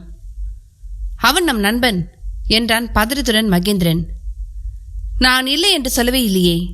அவன் மீது சந்தேகம் வந்து விசாரித்து அவன் நம்மை காட்டிக் கொடுத்து விடக்கூடாதென்றால் அவன் நம்முடன் இருக்க வேண்டும். இல்லை என்றால் யமனூரில் இருக்க வேண்டும். நாம் 12 பேருக்காக ஒருவனை பலி கொடுப்பது தவறே இல்லை. அரசியலில் இப்படி சக நண்பர்களையே பலி கொடுப்பது சகஜம்தானே. வேண்டுமானால் மலைதேவனையே கேட்டுப்பார் என்றான் கந்தவேலன். உன்னிடத்தில் நான் இருந்தாலும் இப்படித்தான் யோசிப்பேன். உன் எண்ணப்போக்கில் எந்த தவறும் இல்லை. சரி, நான் போய் குளித்துவிட்டு வருகிறேன் என்று சத்திரத்தின் பின்பக்கம் இருந்த கிணற்றடியை நோக்கி நடக்கத் தொடங்கினான் மலைதேவன். அவனது தலை மறையும் வரை அமைதியாக இருந்த கந்தவேலன், மகேந்திரா, நீதான் எங்களுக்கு தலைவன். நீதான் எங்களை வழிநடத்த வேண்டும். ஆனால் இங்கே என்ன நடந்து கொண்டிருக்கிறது? அவன் திட்டங்களை தீட்டுகிறான், செயல்படுத்த முனைகிறான். நாம் அவனது கையாட்களைப் போல் வேலை செய்து கொண்டிருக்கிறோம். அவன் கை நீட்டும் திசையில் ஓடும் நாய்களைப் போல் சில நேரம் நான் உணர்கிறேன் என்றான் கோபத்துடன். ஆற்றை கடக்கும் வரை முதலையை பகைத்துக் கொள்ளக்கூடாது நண்பா. உன்னுடைய கோபம் எனக்கு புரிகிறது. எனக்கும் முன்னை போல் கோபம் வரத்தான் செய்கிறது. ஆனால் என்ன செய்வது? நமக்கு இங்கே எல்லாமே புதிதாக இருக்கிறது. அவனுக்கோ எல்லாம் பழகிய தெரிந்த இடங்களாக இருக்கின்றன. அவனால் நம்மை விட குறுகிய நேரத்தில் காரியத்தை சாதித்துவிட முடியும். அந்த ஒரு காரணத்துக்காகத்தான் நான் பொறுமையாக இருக்கிறேன். உன் நிலைமை எனக்கு புரிகிறது. இவனை வந்தியத்தேவன் என்று சோழ மக்கள் ரகசியமாக பேசிக்கொள்வதாக மேகவண்ணன் கூறினான். அது உண்மையாக இருக்குமோ? நம்மை பிடிக்க இவனை அனுப்பி வைத்திருப்பார்களோ? சேச்சே, இருக்காது. இங்கே அவன் வந்த நாட்களிலிருந்து நம் கண்காணிப்பில் தான் இருக்கிறான். அரசு தரப்பை தொடர்பு கொள்ள அவன் எந்த முயற்சியும் செய்யவில்லை. அந்த குதிரைலாய கிழவன் காது கேளாதவனுடன் சைகையில் தான் அவ்வப்பொழுது பேசிக் கொண்டிருக்கிறான். 1-2 முறை அருள்மொழியை கொள்வது பற்றி நாங்கள் அவனுக்கு முன்னாலேயே பேசியிருக்கிறோம். அது ஆபத்தானதாயிற்றே. கவலைப்படாதே. வாய்ப்பேச இயலாதவர்களுக்கு பிறவியிலேயே காது கேட்காது. அதனால தான் நாம் அதை பற்றி கவலைப்பட வேண்டியதில்லை. நான் வீரபாகுவின் மாளிகைக்கு சென்று அங்கிருக்க மேகவண்ணனை மீட்டுக் கொண்டு வருவேன். நீ? நான் மலைதேவனுடன் சென்று அருள்மொழியின் கதையை முடித்துவிட்டு வரப்போகிறேன். உபரியாக இன்னொன்றையும் எனக்காக நீ செய்ய வேண்டும் நண்பா. என்ன? அருள்மொழியின் கதையை முடித்த பின்பு நீ தயவுதாட்சியம் காட்டாமல் இன்னொரு விஷயத்தையும் செய்ய வேண்டும். புதிர் போடாதே, விளக்கமாக சொல். விளக்கமாகவே சொல்கிறேன். அருள்மொழியை கொன்ற பின் அதே இடத்தில் மலைதேவனையும் அடித்து போட்டுவிடு. மயக்கத்தில் இருக்கும் அவன் மீது அருள்மொழியை கொன்ற பழி விழட்டும். கொலைக்காரன் பிடிபட்டு விட்டதால் நாம் தப்பி செல்ல நிறைய நேரம் கிடைக்கும். மலைதேவனை பிடித்து விசாரித்து நம்மை பற்றி தெரிந்து கொள்வதற்குள் நாம் வெகு தூரம் சென்றிருப்போம். நம்முடைய பெயரையும் அடையாளத்தையும் மாற்றிக்கொண்டு புதிதாக ஒரு வாழ்க்கையை தொடங்குவோம். என்ன சொல்கிறாய் என்றான் கந்தவேலன். கந்தவேலனின் எதிர்பாராத இந்த சதித்திட்டத்தை கேட்டு திகைத்து போய் நின்றான் மகேந்திரன். அத்தியாயம் 40. கந்தவேலனின் சதித்திட்டத்தை கேட்ட மகேந்திரன் திகைத்து போய் நின்றான். அவன் மனதில் இப்படி ஒரு திட்டம் உருவாகும் என்பதை அவன் சற்றும் எதிர்பார்த்திருக்கவில்லை. கந்தவேலன் அரசியல் வகுப்புகளில் நிபுணத்துவம் பெற்றவன் என்பதால் யாரையும் பலி கொடுக்கவும் அவன் தயக்கம் காட்டுவதில்லை என்று அவனுக்கு புரிந்தது. அவன் அச்சுதவர்மனிடம் கற்ற அரசியல் பாடங்கள் சதி, வஞ்சகம், அடுத்து கெடுத்தல், வாக்குறுதி கொடுத்து அதை மீறுதல் என்று சகல அறங்களையும் மீறுவதாகவே இருந்தன. அவற்றை நியாயப்படுத்த அவன் பல நூல்களையும் அவற்றில் வரும் சம்பவங்களையும் மேற்கோள் காட்டுவதில் வித்தகனாக இருந்தான். அவனை ஒரு நிமிடம் உற்று பார்த்த மகேந்திரன், அவன் நமக்கு உதவி செய்ய வந்திருக்கிறான், அவனுக்கு நாம் துரோகம் செய்வது சரிதானா என்றான். முட்டாள் மாதிரி பேசாதே மகேந்திரா. அருள்மொழி கொல்லப்பட்டு விட்டால் சோழ தேசம் முழுவதும் அந்த செய்தி தீயை போல பரவும். காவல் வீரர்கள் சந்தேகத்திற்கிடமான நபர்களின் மீது கவனம் செலுத்துவார்கள். முரண்பாடாக பேசி சந்தேகம் வந்தால் கைது செய்யவும் விசாரிக்கவும் அவர்களுக்கு அதிகாரம் உண்டு. நாம் அவர்களிடம் அகப்படவும் வாய்ப்புண்டு. இப்படி யோசித்துப்பார்.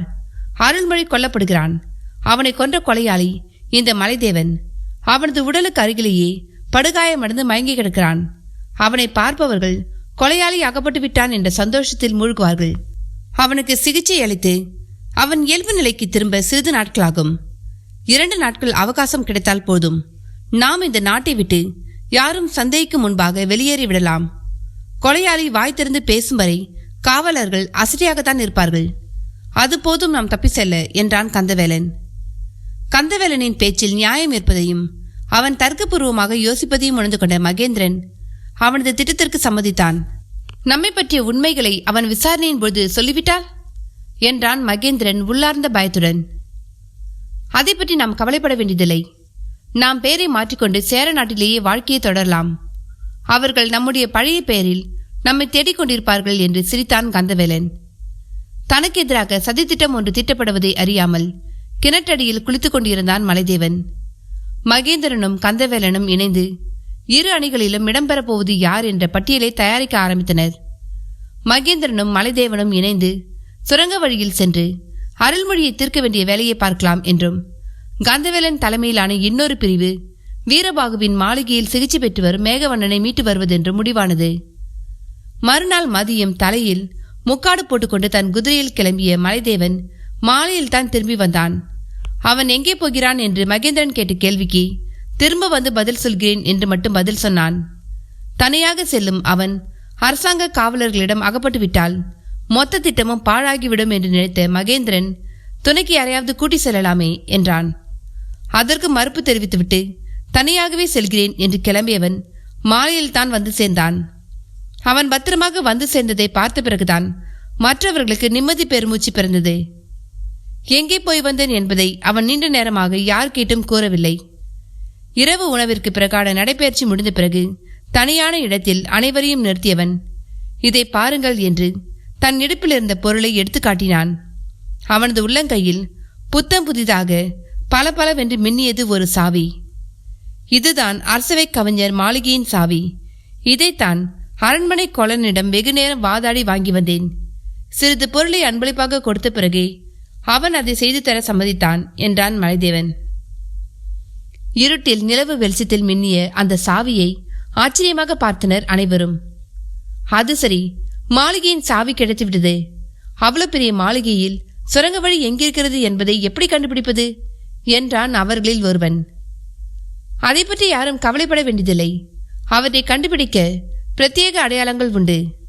அரசு நிர்வாகத்தில் முக்கியமானவர்கள் அனைவருக்கும் அந்த அடையாளங்களை கண்டுணர முடியும். எனக்கும் அவற்றை பற்றி தெரியும்.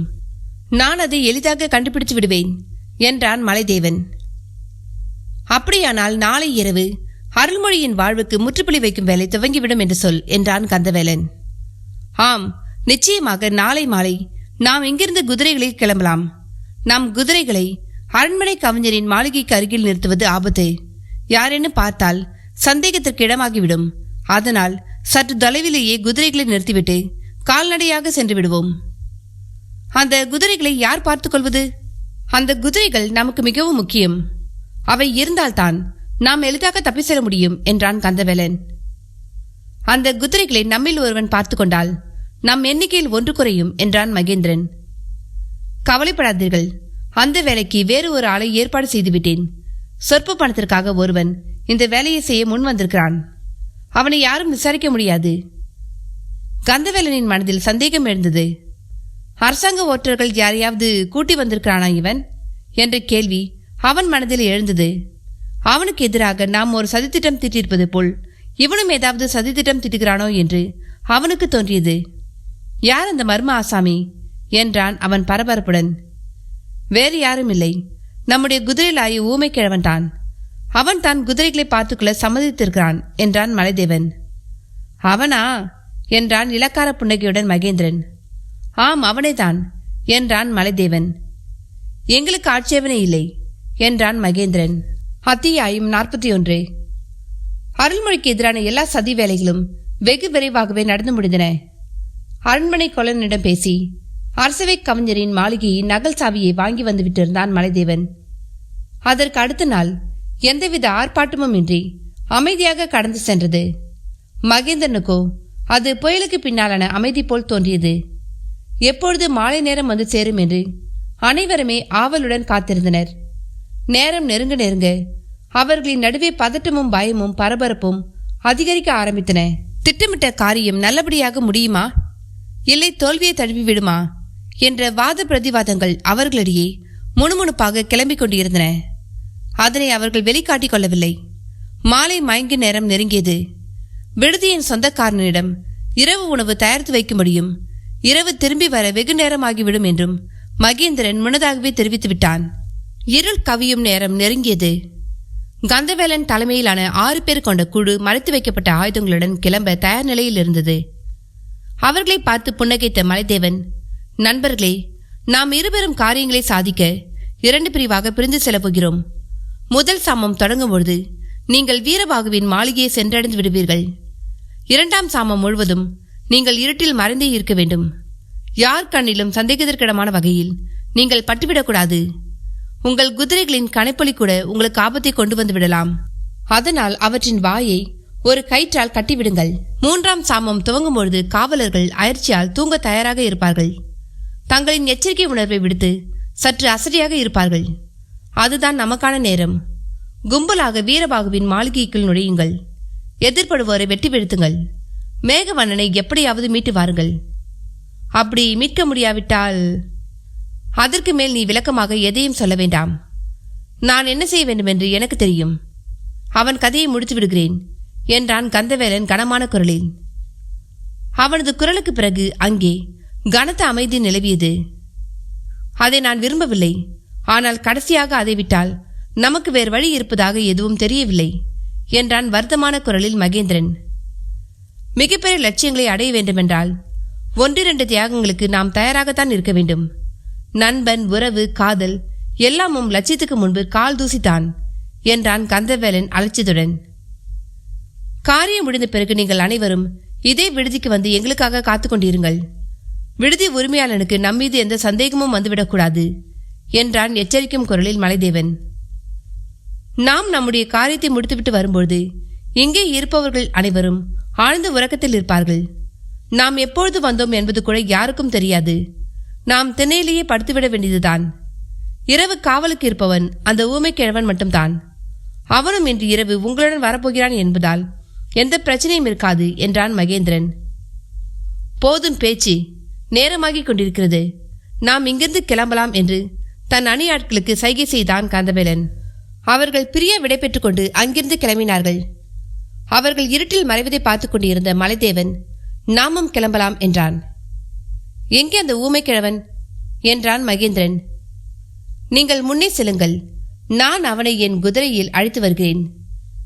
மகேந்திரன் தன் ஆட்களுடன் முன்னே கிளம்பினான். சிறிது நேரத்திலேயே மலைதேவன் அவர்களுடன் வந்து இணைந்து கொண்டான்.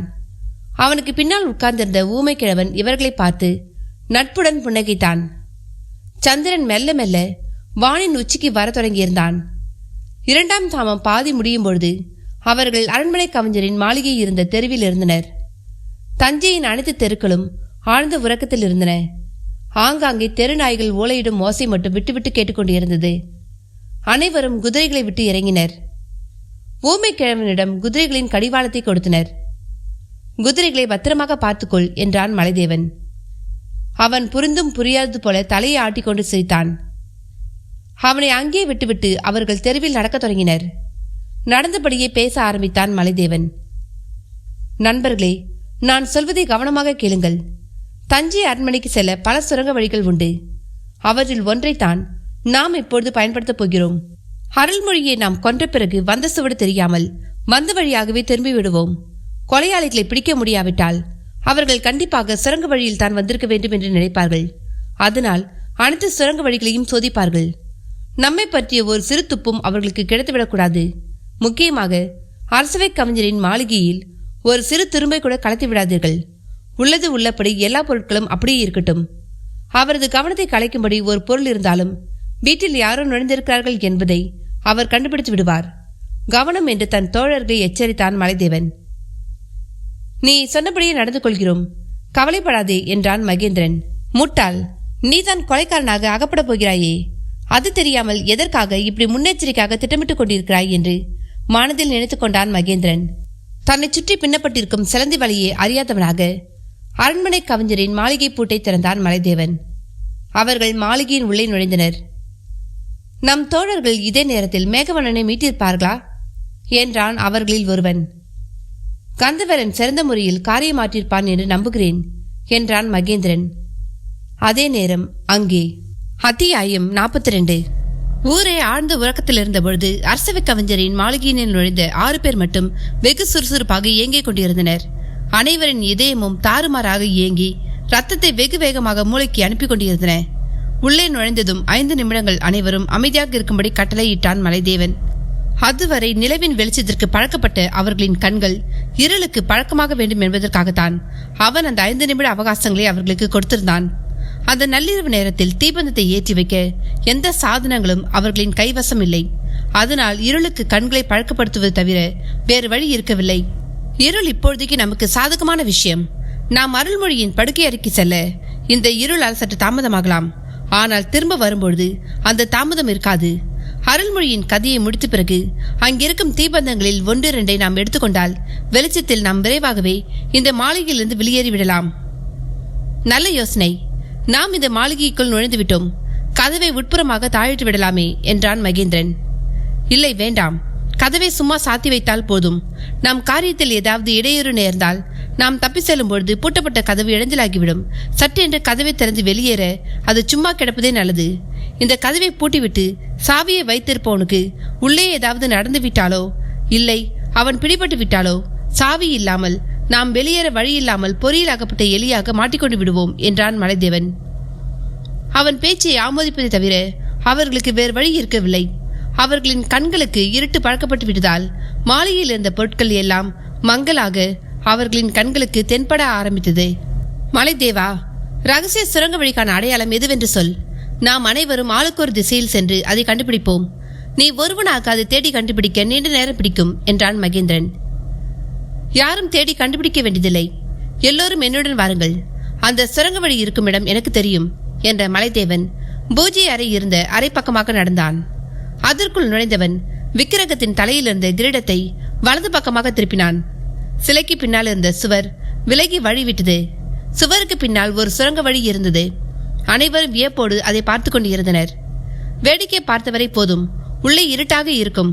கவனமாக அடிமேல் அடி வைத்து வாருங்கள். யாரும் தேவையில்லாமல் சத்தம் எழுப்பாதீர்கள் என்ற மலைதேவன் வெகு ஜாக்கிரதையாக அதனுள் இறங்கினான்.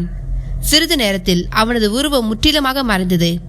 அவன் சுரங்கப்பாதையில் முழுதாக இறங்கிவிட்டான் என்பதை உணர்ந்த மகேந்திரன் ஒவ்வொருவராக இறங்கும்படி செய்கை செய்தான். அவர்கள் ஒவ்வொருவராக உள்ளே இறங்கி நடக்கத் தொடங்கினர். உள்ளே கர்ண கொடூரமான இருள் சுரங்க வழியை மூடி இருந்தது. சுவர்களில் சிலந்தி வலைகள் கூடு கட்டி அந்த பாதை பயன்படுத்தப்பட்டு பல நாட்கள் ஆகிவிட்டன என்பதற்கு கட்டியம் கூறின. அவர்கள் மௌனமாக அந்த சுரங்க வழியில் நடக்க ஆரம்பித்தனர். கொஞ்ச தூரம் சென்றதும் அந்த பாதை பல கிளைகளாக பிரிவதை பார்த்தனர். இதில் எந்த பாதை அருள்மொழியின் படுக்கை அறைக்கு செல்லும் என்று புரியாமல் அவர்கள் திகைத்து நின்றனர். ஆனால் மலைதேவனிடம் எந்த தயக்கமும் குழப்பமும் இருக்கவில்லை. அவன் ஏற்கனவே பல முறை அந்த பாதையில் பயணப்பட்டவனைப் போல் எந்த தயக்கமும் இல்லாமல் சட்டென்று ஒரு பாதையை தேர்ந்தெடுத்து அதில் நடக்க ஆரம்பித்தான். மகேந்திரன் திகைத்து போய் நின்றிருந்தான். மலைதேவன் மட்டும் துணைக்கு வராவிட்டால் தாங்கள் சுரங்க வழியை கண்டுபிடித்தாலும் வேறு எங்காவது போய் காணாமல் போயிருப்போம் என்பதை உணர்ந்து கொண்டான். அதே நேரம் அவனது முன்னெச்சரிக்கை உணர்வு வேலை செய்ய ஆரம்பித்தது. இதே பாதையில் திரும்ப வரும்பொழுது இதே போல் வழிகாட்ட மலைதேவன் இருக்க மாட்டான். அவனை அடித்து வீழ்த்தி மயக்கமாக்கி விட்டுதான் அருள்மொழியின் படுக்கை அறையிலிருந்து சுரங்க வழியில் வெளியேறியாக வேண்டும். திரும்ப வரும்பொழுது மலைதேவன் வழிகாட்ட இருக்க மாட்டான் என்பதால் சரியான வழியை கண்டுபிடித்து வெளியே வருவது குதிரை கொம்பான விஷயமாகத்தான் இருக்கப் போகிறது என்பதை அவன் புரிந்து கொண்டான். சரியான வழியை கண்டுபிடிக்க முடியாவிட்டால் சுரங்க வழியில் தொலைந்து போய் திரிய வேண்டியதுதான் என்று நினைத்தவன் தன் தோழர்களை முன்னே செல்ல அனுமதித்தான். அவன் ஏன் பின்தங்கி கடைசியாக வருகிறான் என்று யாருக்கும் தெரியவில்லை. கடைசியாக வந்து கொண்டிருந்த மகேந்திரன் தன் இடுப்பில் இருந்த குறுவாலை எடுத்து தனது கையை வெட்டி கொண்டான். அதிக வலி ஏற்படுத்தாத சிறு கீரலில் இருந்து ரத்தம் கசிய ஆரம்பித்தது. அதை சொட்டு சொட்டாக கீழே வழியை விட்டவாறு நடந்து கொண்டிருந்தான் அவன். திரும்ப வரும்பொழுது கையில் கண்டிப்பாக தீபந்தம் இருக்கும். அதன் வெளிச்சத்தில் இரத்த துளிகளை பின்தொடர்ந்து சென்றால் திரும்பவும் அரசவை கவிஞரின் மாளிகைக்கே போய்விடலாம் என்று அவன் மனதிற்குள் திட்டமிட்டிருந்தான். தன்னுடைய குயுக்தியான திட்டத்தை அவன் தன் நண்பர்களிடம் கூட சொல்லவில்லை. கடைசியாக செல்லும் நான் திரும்ப வரும்பொழுது முதல் ஆளாக வந்தாக வேண்டும் என்று மனதிற்குள் நினைத்து கொண்டான் அவன். முன்னால் சென்று கொண்டிருந்த மலைதேவன் திடீரென்று எதன் மீதும் முட்டிக்கொண்டு நின்றான். பாதை முடிவடைந்து சுவர் ஒன்று எதிரே நின்றிருந்தது. அதற்கு மேல் வழி எதுவும் இல்லை. சற்று நேரம் மௌனமாக நின்ற மலைதேவன் கைதுழாவல் போட ஆரம்பித்தான். அவன் கை எதையோ தேட ஆரம்பித்தது. அவன் தேடிய பொருள் அவன் கைகளில் அகப்பட்டதும் அவன் முகம் மலர்ந்தது. அந்த பொருளை அவன் திருப்பியதும் அந்த கல் சுவர் நகர்ந்து வழிவிட்டது. ஜாக்கிரதை, நாம் அரண்மனைக்குள் வந்துவிட்டோம், சத்தம் எழுப்பாமல் வாருங்கள் என்றவன் சுவர் விட்ட வழியில் நடந்தான். கொஞ்ச தூரத்தில் வெளிச்சம் தென்பட ஆரம்பித்தது. அதுதான் அருள்மொழியின் படுக்கை அறை என்ற மலைதேவன் வாளை உருவி கொண்டு நடக்க ஆரம்பித்தான். அவர்கள் ஆயுதங்களுடன் பின்தொடர்ந்தனர். அருள்மொழி ஆழ்ந்த உறக்கத்தில் இருந்தான். அத்தியாயம் 43. மகேந்திரன் தன் ஆட்களுடன் சுரங்க வழியில் பயணமாகி கொண்டிருந்தான். அவர்களை மலைதேவன் வழிநடத்தி சென்று கொண்டிருந்தான். 3ஆம் சாமம் பிறக்க தொடங்கியிருந்தது. அதே நேரம் 3ஆம் சாமம் தோங்குவதற்காக கந்தவேலன் தன் ஆட்களுடன் காத்து கொண்டிருந்தான். அவனது ஆட்களில் சிலர் வீரபாகுவின் மாளிகையின் அருகே வழிபோக்கர்களைப் போல் வேவு பார்த்து கொண்டிருந்தனர். மாளிகையின் உள்ளே இருந்த தீப்பந்தங்களும் அகல் விளக்குகளும் போதுமான எண்ணெய் ஊற்றாமல் குறைந்த வெளிச்சத்தை வெளியிட்டுக் கொண்டிருந்தன. காவல் காக்கும் 1-2 வீரர்களும் கூட காணப்படவில்லை. தாக்குவதற்கும் மேகவண்ணனை மீட்பதற்கும் இதுதான் சரியான நேரம் என்று நினைத்த வேவு வீரர்களில் ஒருவன் கந்தவேலனுக்கு செய்தி அனுப்பி வைத்தான். வேவு வீரனின் தகவல் கிடைத்ததும் கந்தவேலன் தன்னுடன் இருந்த ஆட்களை அழைத்துக்கொண்டு வீரபாகுவின் மாளிகை நோக்கி விரைந்தான்.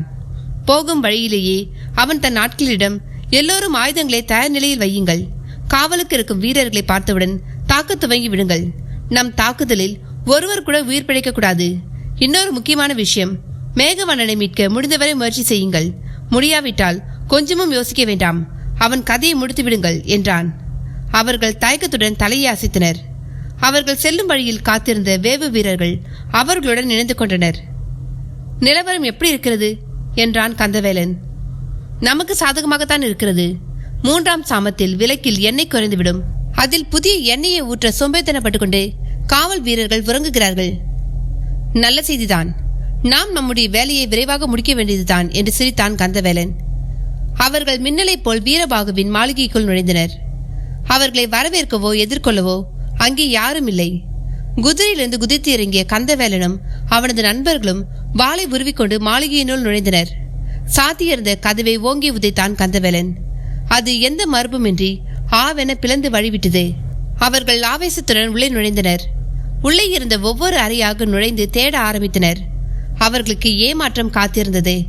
அந்த மாளிகையில் அவர்களை தவிர வேறு யாருமே இல்லை.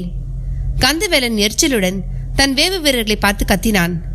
நன்றாகத்தான் வேவு பார்த்தீங்களா? இந்த மாளிகையில் நம்மை தவிர வேறு யாரையும் காணவில்லையே. ஆட்கள் நடமாட்டம் இருப்பதை பார்த்துவிட்டு தான் வந்தோம். ஒருவேளை நாம் தாக்குதல் நடத்தப் போவது அவர்களுக்கு முன்பே தெரியுமோ என்னவோ என்றான் அவர்களில் ஒருவன். இது நம்மை பிடிக்க வைக்கப்பட்ட பொறி போல் தோன்றுகிறது என்றான் இன்னொருவன். நாம் முதலில் இங்கிருந்து வெளியேறுவதுதான் பாதுகாப்பு என்றான் மற்றொருவன். கந்தவேலனுக்கு அவன் சொல்வது சரி என்று தோன்றியது. அவன் தன் ஆட்களுடன் உடனடியாக வெளியேற விரும்பினான். வாருங்கள், முதலில் நாம் இங்கிருந்து வெளியேறுவோம் என்றான் கந்தவேலன். அவன் அந்த வார்த்தையை உச்சரித்த அடுத்த நிமிடம் மாளிகையின் கதவு வெளிப்புறமாக பூட்டப்பட்டது. யாரோ நம்மை உள்ளே வைத்து பூட்ட முயற்சி செய்கிறார்கள். நாம் பின்வாசல் வழியாக வெளியேறுவோம். அவர்கள் பின்வாசலை நோக்கி ஓடிய பொழுது அந்த கதவும் வெளிப்பக்கமாக பூட்டப்பட்டது. அவர்கள் என்ன செய்வதென்று தெரியாமல் திகைத்து நின்றனர். அதே நேரம் மாளிகையில் இருந்த அறை ஒவ்வொன்றிலும் இருந்த விளக்குகள் வரிசையாக அணையத் தொடங்கின. எண்ணெய் ஊற்றாதால ஒவ்வொரு விளக்காக அணைவது போல் தோன்றுகிறது என்றான் ஒருவன். இல்லை, நம்மை தவிர யாரோ ஒருவன் கூடுதலாக இந்த மாளிகையில் இருக்கிறான். அவன் தான் ஒவ்வொரு விளக்காக ஊதி அணைக்கிறான் என்றான் கந்தவேலன். ஒவ்வொரு அறையிலும் எரிந்து கொண்டிருந்த விளக்குகள் அணைந்து இருள் கவிய தொடங்கியது.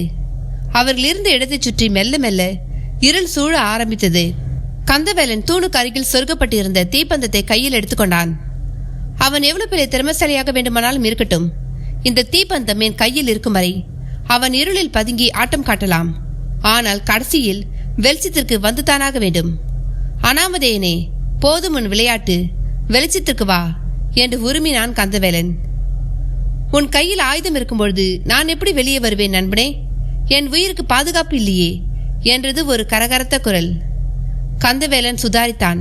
தன் அருகில் இருந்தவனிடம், உன் குருவாலை எய்வதற்கு தயாராக வை, நான் அவனிடம் தொடர்ந்து பேச்சு கொடுக்கிறேன். அவன் குரல் எந்த திசையிலிருந்து வருகிறது என்பதை கணித்து உன் குருவாலை வீசு என்று மெல்லிய குரலில் கூறியவன், யார் நீ? எதற்காக எங்களை உள்ளே வைத்து பூட்டியிருக்கிறாய் என்றான். அவனது கேள்விக்கு எந்த பதிலும் வரவில்லை.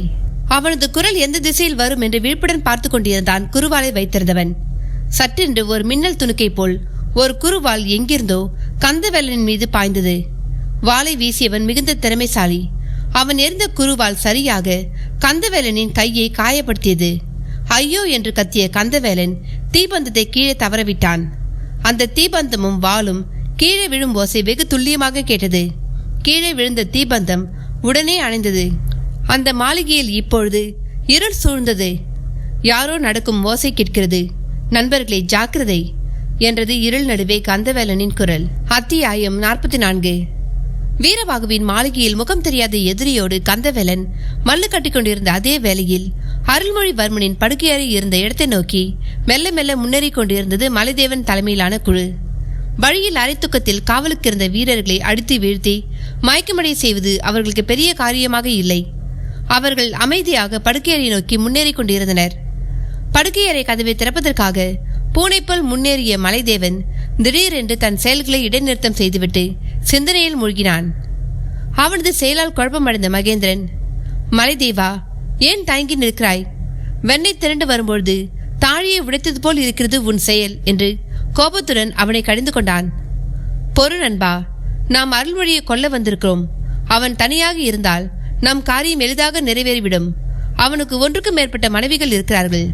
அவர்களில் யாராவது ஒருவர் இன்று இரவு உன்னோடு உறவு என்று உள்ளே இருந்தால் நமக்கு சிக்கல். பெண்ணை கொள்வது அறமாகாது. அதனால தான் யோசிக்கிறேன். அவள் அலறி நம்மை காட்டி கொடுத்து விட்டால் என்ன செய்வது என்று தான் யோசிக்கிறேன். அவனை பார்த்து சிரித்த மகேந்திரன், இது ஒரு சின்ன விஷயம், இதற்காக இப்படி யோசிக்கிறாய்? உன்னுடைய யோசனை அர்த்தமற்றது. அருள்மொழிக்கு அருகே அவனது மனைவிகளில் யாராவது இருந்தால் ஒரே அடியில் அவளை மயக்கமாக்கிவிட செய்துவிட வேண்டியதுதான். அதன் பிறகு நம் காரியத்தில் நமக்கு எந்த இடையூறும் இருக்காது என்றான் மகேந்திரன். நல்ல யோசனையை தான் கூறியிருக்கிறாய். நீ சொன்னது போலவே செய்வோம் என்ற மலைதேவன் வெளிப்புறமாக தாழிடப்பட்டிருந்த படுக்கை அறையின் தாழை சத்தமில்லாமல் திறந்தான். அவர்கள் அந்த அறைக்குள் காலடி எடுத்து வைத்தார்கள். அவர்களுடைய அதிர்ஷ்டமோ என்னவோ, அருள்மொழி தன் மனைவிகள் யாரும் இல்லாமல் தனியாகவே படுத்திருப்பது அகல் விளக்குகளின் வெளிச்சத்தில் நன்றாகவே தெரிந்தது. கடவுள் நம் பக்கமாக இருக்கிறார் என்று முணுமுணுத்தான் மகேந்திரன். மலைதேவன் படுக்கையை சுற்றி முழுவட்டமாக தன் ஆட்களை சுற்றி வளைக்க சொன்னான். மகேந்திரன் தன் வாளை உருவினான். அவனது பார்வை அருள்மொழியின் மீது நிலைத்தது. தூங்கிக் கொண்டிருப்பவனை கொல்வதா உன் வீரம் என்று அவனது மனசாட்சி அவனை கேள்வி கேட்க துவங்கியது. அவன் கன நேரம் தங்கி நின்றான். சீக்கிரம் வேலை நடக்கட்டும் என்றான் மலைதேவன். மகேந்திரன் தன் வாளை தலைக்கு மேலாக தூக்கினான். அவன் அதை கீழே இறக்கும் முன்பாக எங்கிருந்தோ வந்த குருவால் ஒன்று அவன் கையில் பாய்ந்தது. மின்னல் வேகத்தில் நடந்த இந்த சம்பவத்தால் அனைவரும் திகைத்து நின்றனர். அதே நேரம் மலைதேவனின் 2 கைகளிலும் திடீரென்று முளைத்த 2 வாள்கள் இருவரின் மார்பில் பதிந்தது.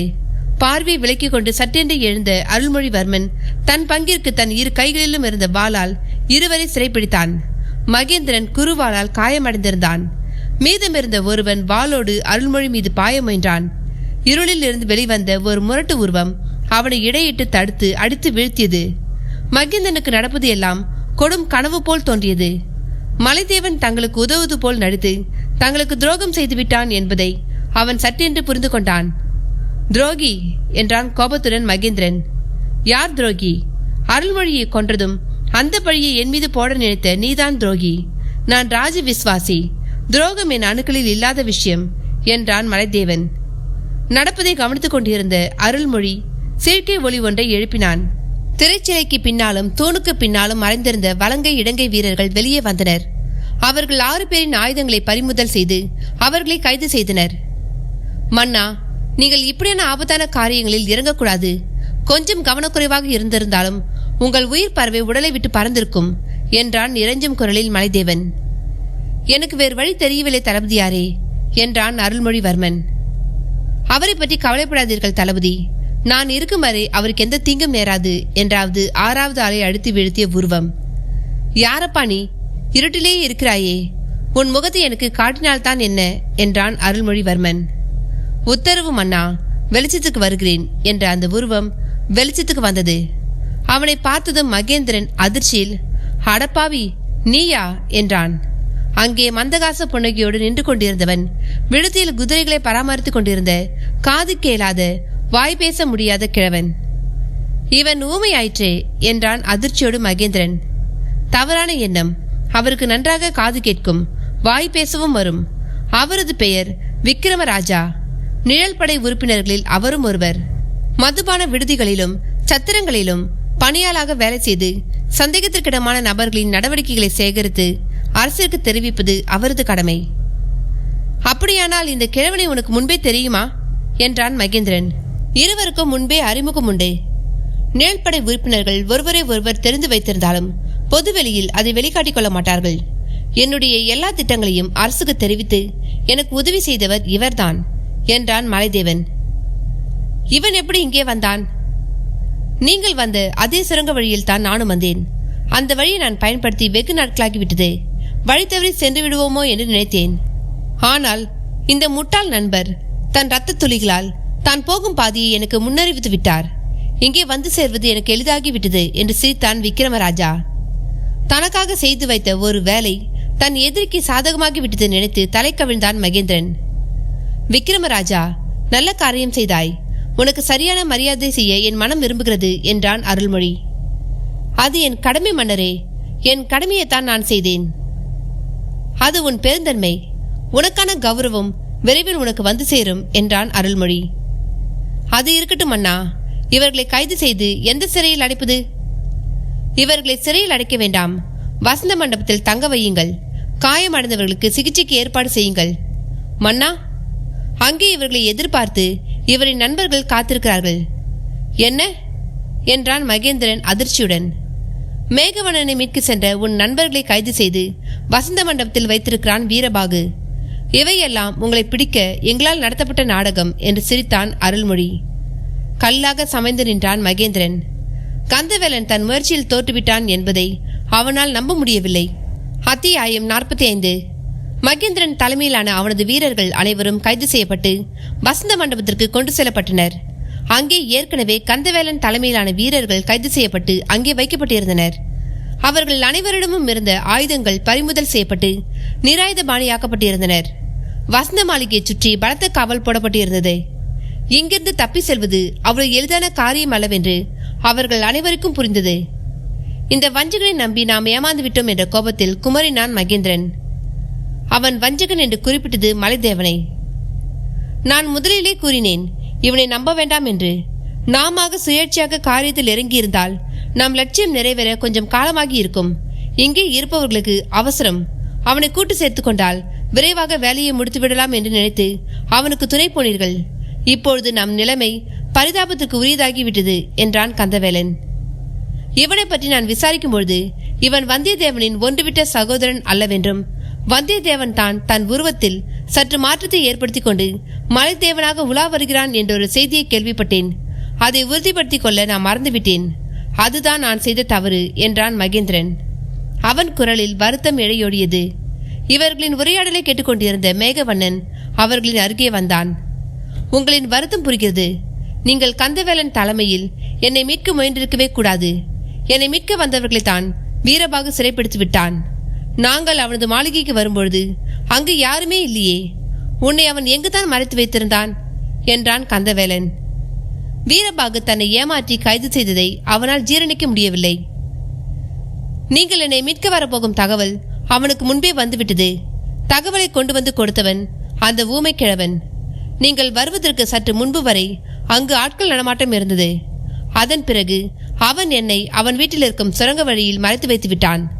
அவனது ஆட்கள் உங்கள் வருகைக்காக அந்த மாளிகைக்குள் பதுங்கி கிடந்தார்கள். அதன் பிறகு நடந்தது உங்களுக்கே தெரியுமே என்றான் மேகவண்ணன். அந்த இருட்டில் எங்களின் ஆயுதங்கள் பறிமுதல் செய்யப்பட்டன. எங்களின் கைகள் பின்புறமாக கட்டப்பட்டன. மறுபடியும் வெளிச்சம் வந்தபொழுது நாங்கள் கைது செய்யப்பட்டிருந்தோம். சீட்டுக்குலுக்கி போட்டதில் அவனுடைய பெயரை வர வைத்தது மிகப்பெரிய தவறு. நாம் அவனுக்காக விரித்த வழியை வைத்து அவன் நம்மையே பிடித்து விட்டான் என்றான் மகேந்திரன். அவன் சரியான தந்திரக்காரன். நம்மோடு இருந்து நம்மையே வீழ்த்தி விட்டான். நாம் அவனிடம் எளிதாக அகப்பட்டு விட்டோம். நாளை நம் தலை தரையில் உருள செய்யலாம் என்றான் கந்தவேலன். அண்ணன் ஆதித்த கரிகாலனை கொன்றவர்கள் பிராமணர்கள் என்பதால் அவர்களை கொல்ல முடியாமல் நாடு கடத்தியவன் அருள்மொழி. அதனால் நாட்டு மக்களுக்கு அவன் மீது வருத்தம் உண்டு. இப்பொழுது அதே காரணத்திற்காக நாம் அகப்பட்டிருக்கிறோம். இந்த சந்தர்ப்பத்தை தவறவிட மாட்டான் அருள்மொழி. நாம் தப்பி பிழைக்க எந்த வழிகளும் இல்லை. எனக்கு சாவதை பற்றி எந்த கவலையும் இல்லை. அச்சிதவர்மரிடம் வித்தை கற்றவர்களில் தலை சிறந்தவர்கள் நாம் 12 பேர் மட்டும்தான். இப்பொழுது அருள்மொழி நம்மை கொன்றால் அந்த கலைகளும் நம்மோடு அழிந்துவிடுமே என்ற கவலைதான் என்னை கரையான் போல் அரிக்கிறது என்றான் மகேந்திரன். அச்சிதவர்மர் கடைசியாக நம்மிடம் கொடுத்தனுப்பிய அந்த ஓலைச்சுவடிகள் அவை பத்திரமாக இருக்கும். எத்தனை காலத்திற்கு என்றுதான் தெரியாது. அதன் அருமை தெரியாதவர்கள் அதை அழிய விடவும் வாய்ப்பிருக்கிறது என்றான் மேகவண்ணன். அங்கிருந்த யாரும் அன்றிரவு உறங்க முடியவில்லை. நாளை என்ன நடக்கும் என்று உறுதியாக தெரியாத நிலையில் அவர்கள் வெவ்வேறு விதமாக பேசி மாய்ந்து கொண்டிருந்தனர். ஆனால் எல்லோருக்கும் ஒன்று மட்டும் நிச்சயமாக தெரிந்தது, நாளை நாம் உயிரோடு இருக்கப் போவதில்லை என்று. நாளை நாம் பார்க்கும் சூரிய உதயம்தான் கடைசி சூரிய உதயம் என்றே அனைவரும் நினைத்தனர். அன்றைய இரவு அவர்களுக்கு தூங்காத இரவாக இருந்தது. மறுநாள் விழுந்தது. காலை உணவு அவர்களுக்கு பரிமாறப்பட்டது. பரிமாறும் சேவர்களிடம் லேசாக விசாரித்து பார்த்தான் மகேந்திரன். அவர்கள் அவனுக்கு மௌனத்தையே பதிலாக தந்தனர். யாரும் அவனுடன் பேச மறுத்துவிட்டனர். காலை உணவிற்கு பிறகு சில மணி நேரங்கள் அமைதியாக சென்றன. என்ன இவ்வளவு நேரம் தாமதிக்கிறார்கள்? சட்டுப்புட்டென்று தண்டனை அறிவிக்க வேண்டியது தானே என்றான் எரிச்சலுடன் கந்தவேலன். பொறு, நீதி சபையை சேர்ந்த யாரும் இங்கே வருவது போல் தெரியவில்லை. அநேகமாக அவன் தன் அக்கா குந்தவையிடம் ஆலோசனை கேட்ட பிறகே இங்கே வருவான் என்று நினைக்கிறேன் என்றான் மகேந்திரன். சற்று நேரத்தில் அந்த இடத்தில் பரபரப்பு நிலவியது. அருள்மொழியும் மலைதேவனும் குதிரையில் வந்து இறங்கினர். சற்று நேரத்தில் சிலர் ஒரு பல்லக்கை தூக்கி கொண்டு வருவது தெரிந்தது. பல்லக்கில் வருவது யார் என்றான் மகேந்திரன். வேறு யார், குந்தவை தான். இனி நம் தலை தப்பாது என்றான் கந்தவேலன். அருள்மொழியும் மலைதேவனும் வசந்த மாளிகையினுள் பிரவேசித்தனர். பல்லக்கு வசந்த மாளிகையினுள் நுழைந்து கீழே வைக்கப்பட்டது. வரிசையாக வலங்கை வீரர்களும் இடங்கை வீரர்களும் மன்னரின் பாதுகாப்பிற்காக உள்ளே நுழைந்தனர். எங்கிருந்த ஒரு நாற்காலி கொண்டு வரப்பட்டது. அதில் அமர்ந்த அருள்மொழி, இது என் மீதான கொலை முயற்சி வழக்கு.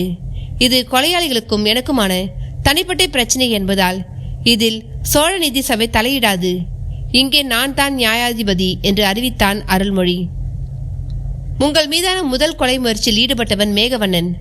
வழக்கு விசாரணையை அவனிடமிருந்து துவங்குவோம் என்றான் மலைதேவன். நல்லது. அதற்கு முன் சாட்சி சுயநினைவுடன் இருக்கிறானா என்பதை நாம் உறுதிப்படுத்திக் கொள்வோம் என்றான் அருள்மொழி. மேகவண்ணன் எல்லாவற்றுக்கும் தயாராக இருந்தான். மலைதேவன் பல்லக்கிற்கு அருகே சென்று எதையோ கூறினான். அடுத்த நிமிடம் வலைக்காரம் ஒன்று திரைச்சிலையே விலக்கியது. பல்லக்கிலிருந்து குந்தவை தான் இறங்குவாள் என்று அனைவரும் நினைத்து கொண்டிருந்தனர். ஆனால் அவள் இறங்கவில்லை. அவளுக்கு பதிலாக வேறு ஒரு பெண் கீழே இறங்கினாள். யார் இவள் என்று அனைவரும் திகைப்புடன் பார்த்து கொண்டிருந்தனர். மேகவண்ணனின் உதடுகள் நீலவேணி என்று உச்சரித்தன. அத்தியாயம் 46. பல்லக்கில் இருப்பது குந்தவி என்றே அனைவரும் நினைத்திருந்தனர். மேகவண்ணனும் அப்படியேதான் நினைத்துக் கொண்டிருந்தான். அந்த பல்லக்கிலிருந்து நீலவேணி இறங்குவாள் என்பதை அவன் கனவில் கூட நினைத்து பார்க்கவில்லை. அவன் எதிர்பாராத அதிர்ச்சியில் கல்லாக சமைந்து நின்றவனின் உதடுகளில் இருந்து தன்னிச்சையாக நீயா என்ற வார்த்தை பிறந்தது. நானே தான் என்ற நீலவேணி ஓடி வந்து அவனை கட்டிக்கொண்டாள். சபை என்றும் பாராது அந்த காதலர்கள் ஆலிங்கனத்தில் கட்டுண்டனர். அருள்மொழி மலைதேவனை பார்த்து இளநகை புரிந்தான். காதலுக்கு கண்ணில்லை என்று கேள்விப்பட்டிருக்கிறேன். இப்பொழுதுதான் இடம் பொருள் ஏவல் எதுவும் தேவையில்லை என்று புரிகிறது என்றான். சபை முழுவதும் அவர்களை வேடிக்கை பார்க்க ஆரம்பித்தது. இப்பொழுது இவர்களை பிரித்தாக வேண்டுமே என்றான் அருள்மொழி. அதற்கு ஒரு உபாயம் இருக்கிறது மன்னா என்ற மலைதேவன்.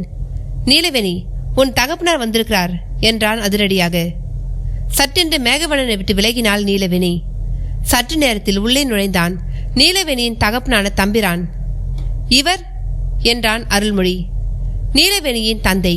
இவர்களை சேர நாட்டிலிருந்து வரவழைத்து 2 நாட்களாகிவிட்டன. மற்றவர்களையும் வர சொல். இதோ என்ற மலைதேவன் கைகளை தட்டினான். அடுத்த நிமிடம் 12 பேரின் தாய் தகப்பனார்கள் உள்ளே நுழைந்தனர். மகேந்திரனும் மற்றவர்களும் விக்கித்து நின்றனர். அதை பார்த்து புன்னகைத்தான் மலைதேவன். நான் உங்களிடம் பேச்சு கொடுத்து உங்கள் குடும்பத்தை பற்றிய எல்லா விஷயங்களையும் தெரிந்து கொண்டேன். அவர்களை இங்கே அழைத்து வந்து 2 நாட்களாகிவிட்டது. உங்கள் குற்ற செயல்களை பற்றி நான் சொன்னபொழுது இவர்களில் யாரும் அதை நம்பவில்லை. என் மகன் அப்படி செய்ய மாட்டான் என்று நம்பிக்கையுடன் கூறினார்கள். அதனால தான் உங்கள் சுயரூபம் அறிய நான் அமைதியாக இருந்துவிட்டேன் என்றான் மலைதேவன்.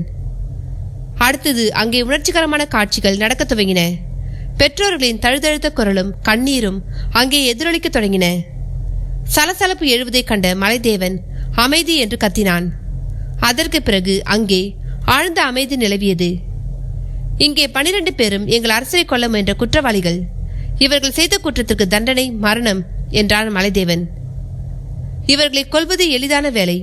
இவர்களை கொன்றால் இவர்கள் கற்று வைத்திருக்கும் கலையும் சேர்ந்து அழிந்து போகும் என்பதை நினைக்கும் பொழுது எனக்கு வருத்தமாக இருக்கிறது. அந்த கவலை அவர்களுக்களவாய் இருக்க வேண்டும். மகேந்திரனுக்கு சூழ்நிலை புரிந்தது. உயிரா கற்றக்கலையா என்ற மையப்புள்ளியில் தீர்ப்பு வந்து நிற்பதை அவன் உணர்ந்து கொண்டான். மன்னா, எங்களை மன்னித்து விடுங்கள். இந்த கலைகள் உயிரோடு இருக்க வேண்டும் என்பதுதான் எங்கள் குருவின் இறுதி ஆசை.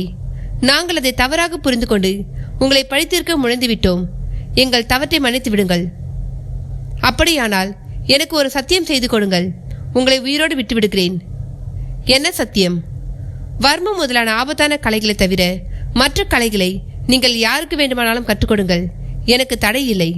நேருக்கு நேர் மோதும் வீரக்கலைகளை நான் ஆதரிக்கிறேன். மனிதனை முடக்கி போடும் படுவர்மம், நோக்கு வர்மம் போன்ற ஆபத்தான கலைகளை நான் விரும்பவில்லை. இந்த மண்ணிற்கு மேல் நீங்கள் அவற்றை மற்றவர்களுக்கு கற்றுத்தரக்கூடாது. கற்றுத்தர மாட்டேன் என்று சத்தியம் செய்யுங்கள். மகேந்திரன் தயங்கி நின்றான். கந்தவேலன் முந்திக்கொண்டு, நான் சத்தியம் செய்கிறேன் அரசே. அந்த ஆபத்தான கலைகளை இந்த மண்ணின் மேல் யாருக்கும் கற்றுத்தர மாட்டோம் என்றான். அவன் மனதில் வேறொரு திட்டம் இருந்தது. மண்ணிற்கு மேல் தானே கற்றுத்தரக்கூடாது. நிலத்திலிருந்து 3 அடி பள்ளம் தோண்டி அதில் கற்றுக் கொடுத்து விடலாம். அது சத்தியத்தை மீறுவது போல் ஆகாது என்று நினைத்தான். கந்தவேலன் முந்திக்கொண்டு முன் வருவதை பார்த்த மற்றவர்கள் அவன் மீதான நம்பிக்கையில் உடனே சத்தியம் செய்தனர். அருள்மொழி தம்பிரானின் பக்கம் திரும்பினான். உமது மருமகன் என் மீது அம்பு விட்டு என்னை கொல்ல முயன்றான். அதற்கு நான் என்ன தண்டனை தருவது? அவன் மௌனமாக தலைகுனிந்தான். அவனுக்கு ஆயுள் தண்டனை விதிக்கிறேன். மேகவண்ணனும் நீலவேணியும் தம்பிரானும் திடுக்கிட்டு நிமிர்ந்தனர். நீலவேணி நேற்று மாலை தான் குந்தவியை அந்தபுரத்தில் சந்தித்து தன் காதல் கதையை கண்ணீர் மல்க கூறியிருந்தாள்.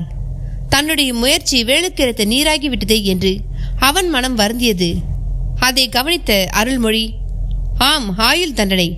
தன் வாழ்நாட்களை அவன் நீலவேணியை திருமணம் செய்து கழிக்க வேண்டும் என்பதுதான் என் தண்டனை என்று சிரித்தான் அருள்மொழி. நீலவேணி கண்ணில் கண்ணீருடன் கைகுப்பினாள். மேகவண்ணன் பேச முடியாமல் நின்றான். அவன் இனி தவறான வழியில் செல்லாமல் தடுக்க வேண்டியது உன்னுடைய பொறுப்பு. தம்பிரான், உங்கள் நாட்டு முறைப்படி நீங்கள் சேர நாட்டு மன்னனை தேர்ந்தெடுங்கள். அவன் என் ஆளுகையை ஏற்று நடக்க வேண்டும். வருடந்தோறும் எமக்கான கப்பத்தை கட்ட வேண்டும். இதற்கு சம்மதமா? சம்மதம் அண்ணா. மற்ற தம்பிரான்களிடம் பேசிவிட்டு எங்கள் முடிவை சொல்கிறோம் என்றான் தம்பிரான். நல்லது, இவர்களை விடுதலை செய்யுங்கள் என்றான் அருள்மொழி. மகேந்திரன் முதலானவர்களின் கைவிலங்குகள் அகற்றப்பட்டன. அவர்கள் இனி தவறான வழிகளில் செல்லாதவாறு பார்த்துக் கொள்ளுங்கள். அதுதான் உங்களுக்கு நல்லது என்றான் அருள்மொழி அவர்களின் பெற்றோரிடம். உங்கள் கருணைக்கு நன்றி மன்னா. உங்கள் பெருந்தன்மையை நாங்கள் மறக்கவே மாட்டோம். இவர்களை உரிய மரியாதையோடு அவர்களின் ஊருக்கு அனுப்பி வையுங்கள் என்று உத்தரவிட்டான் அருள்மொழி. வாயில் வரை சென்ற மகேந்திரன் திரும்பி அருள்மொழியிடம் வந்தான். மன்னா, எனக்கு ஒரு சந்தேகம், கேட்கலாமா? மலைதேவனை பற்றி நான் ஒரு தகவல் கேள்விப்பட்டேன். அது உண்மையா என்று தெரிய வேண்டும். அவரிடமே கேள் என்றான் அருள்மொழி குறும்பு சிரிப்புடன். மலைதேவா, உன்னுடைய உண்மையான பெயர் என்ன? வந்தியத்தேவன் என்றான் வந்தியத்தேவன். என்ன நண்பர்களே, கதையை கேட்டிங்களா? கதை இதோட முடிஞ்சிருச்சு. இந்த கதையை பற்றி நீங்கள் என்ன நினைக்கிறீங்கன்னு சொல்லிட்டு கமெண்ட் பாக்ஸில் கமெண்ட் பண்ணுங்கள். இந்த கதையோட முடிவை யாராவது யோசித்து வச்சுருந்தீங்களா? அதையும் மென்ஷன் பண்ணுங்கள். நான் இந்த கதையோடைய முடிவை இப்படி தான் இருக்கும், இப்படி தான் இருக்கணும்னு ஆசைப்பட்டேன். அதே மாதிரி தான் இந்த முடிவை அமைஞ்சிருந்துச்சு. எனக்கு இந்த கதை ரொம்பவே பிடிச்சிருந்துச்சு. உங்களுக்கு இந்த கதை பிடிச்சிருந்துச்சா இல்லையான்ட்டு அதையும் மென்ஷன் பண்ணிவிடுங்க. அப்படியே லைக் பண்ணுங்கள், உங்கள் நண்பர்களுக்கும் ஷேர் பண்ணுங்கள். நன்றி, வணக்கம்.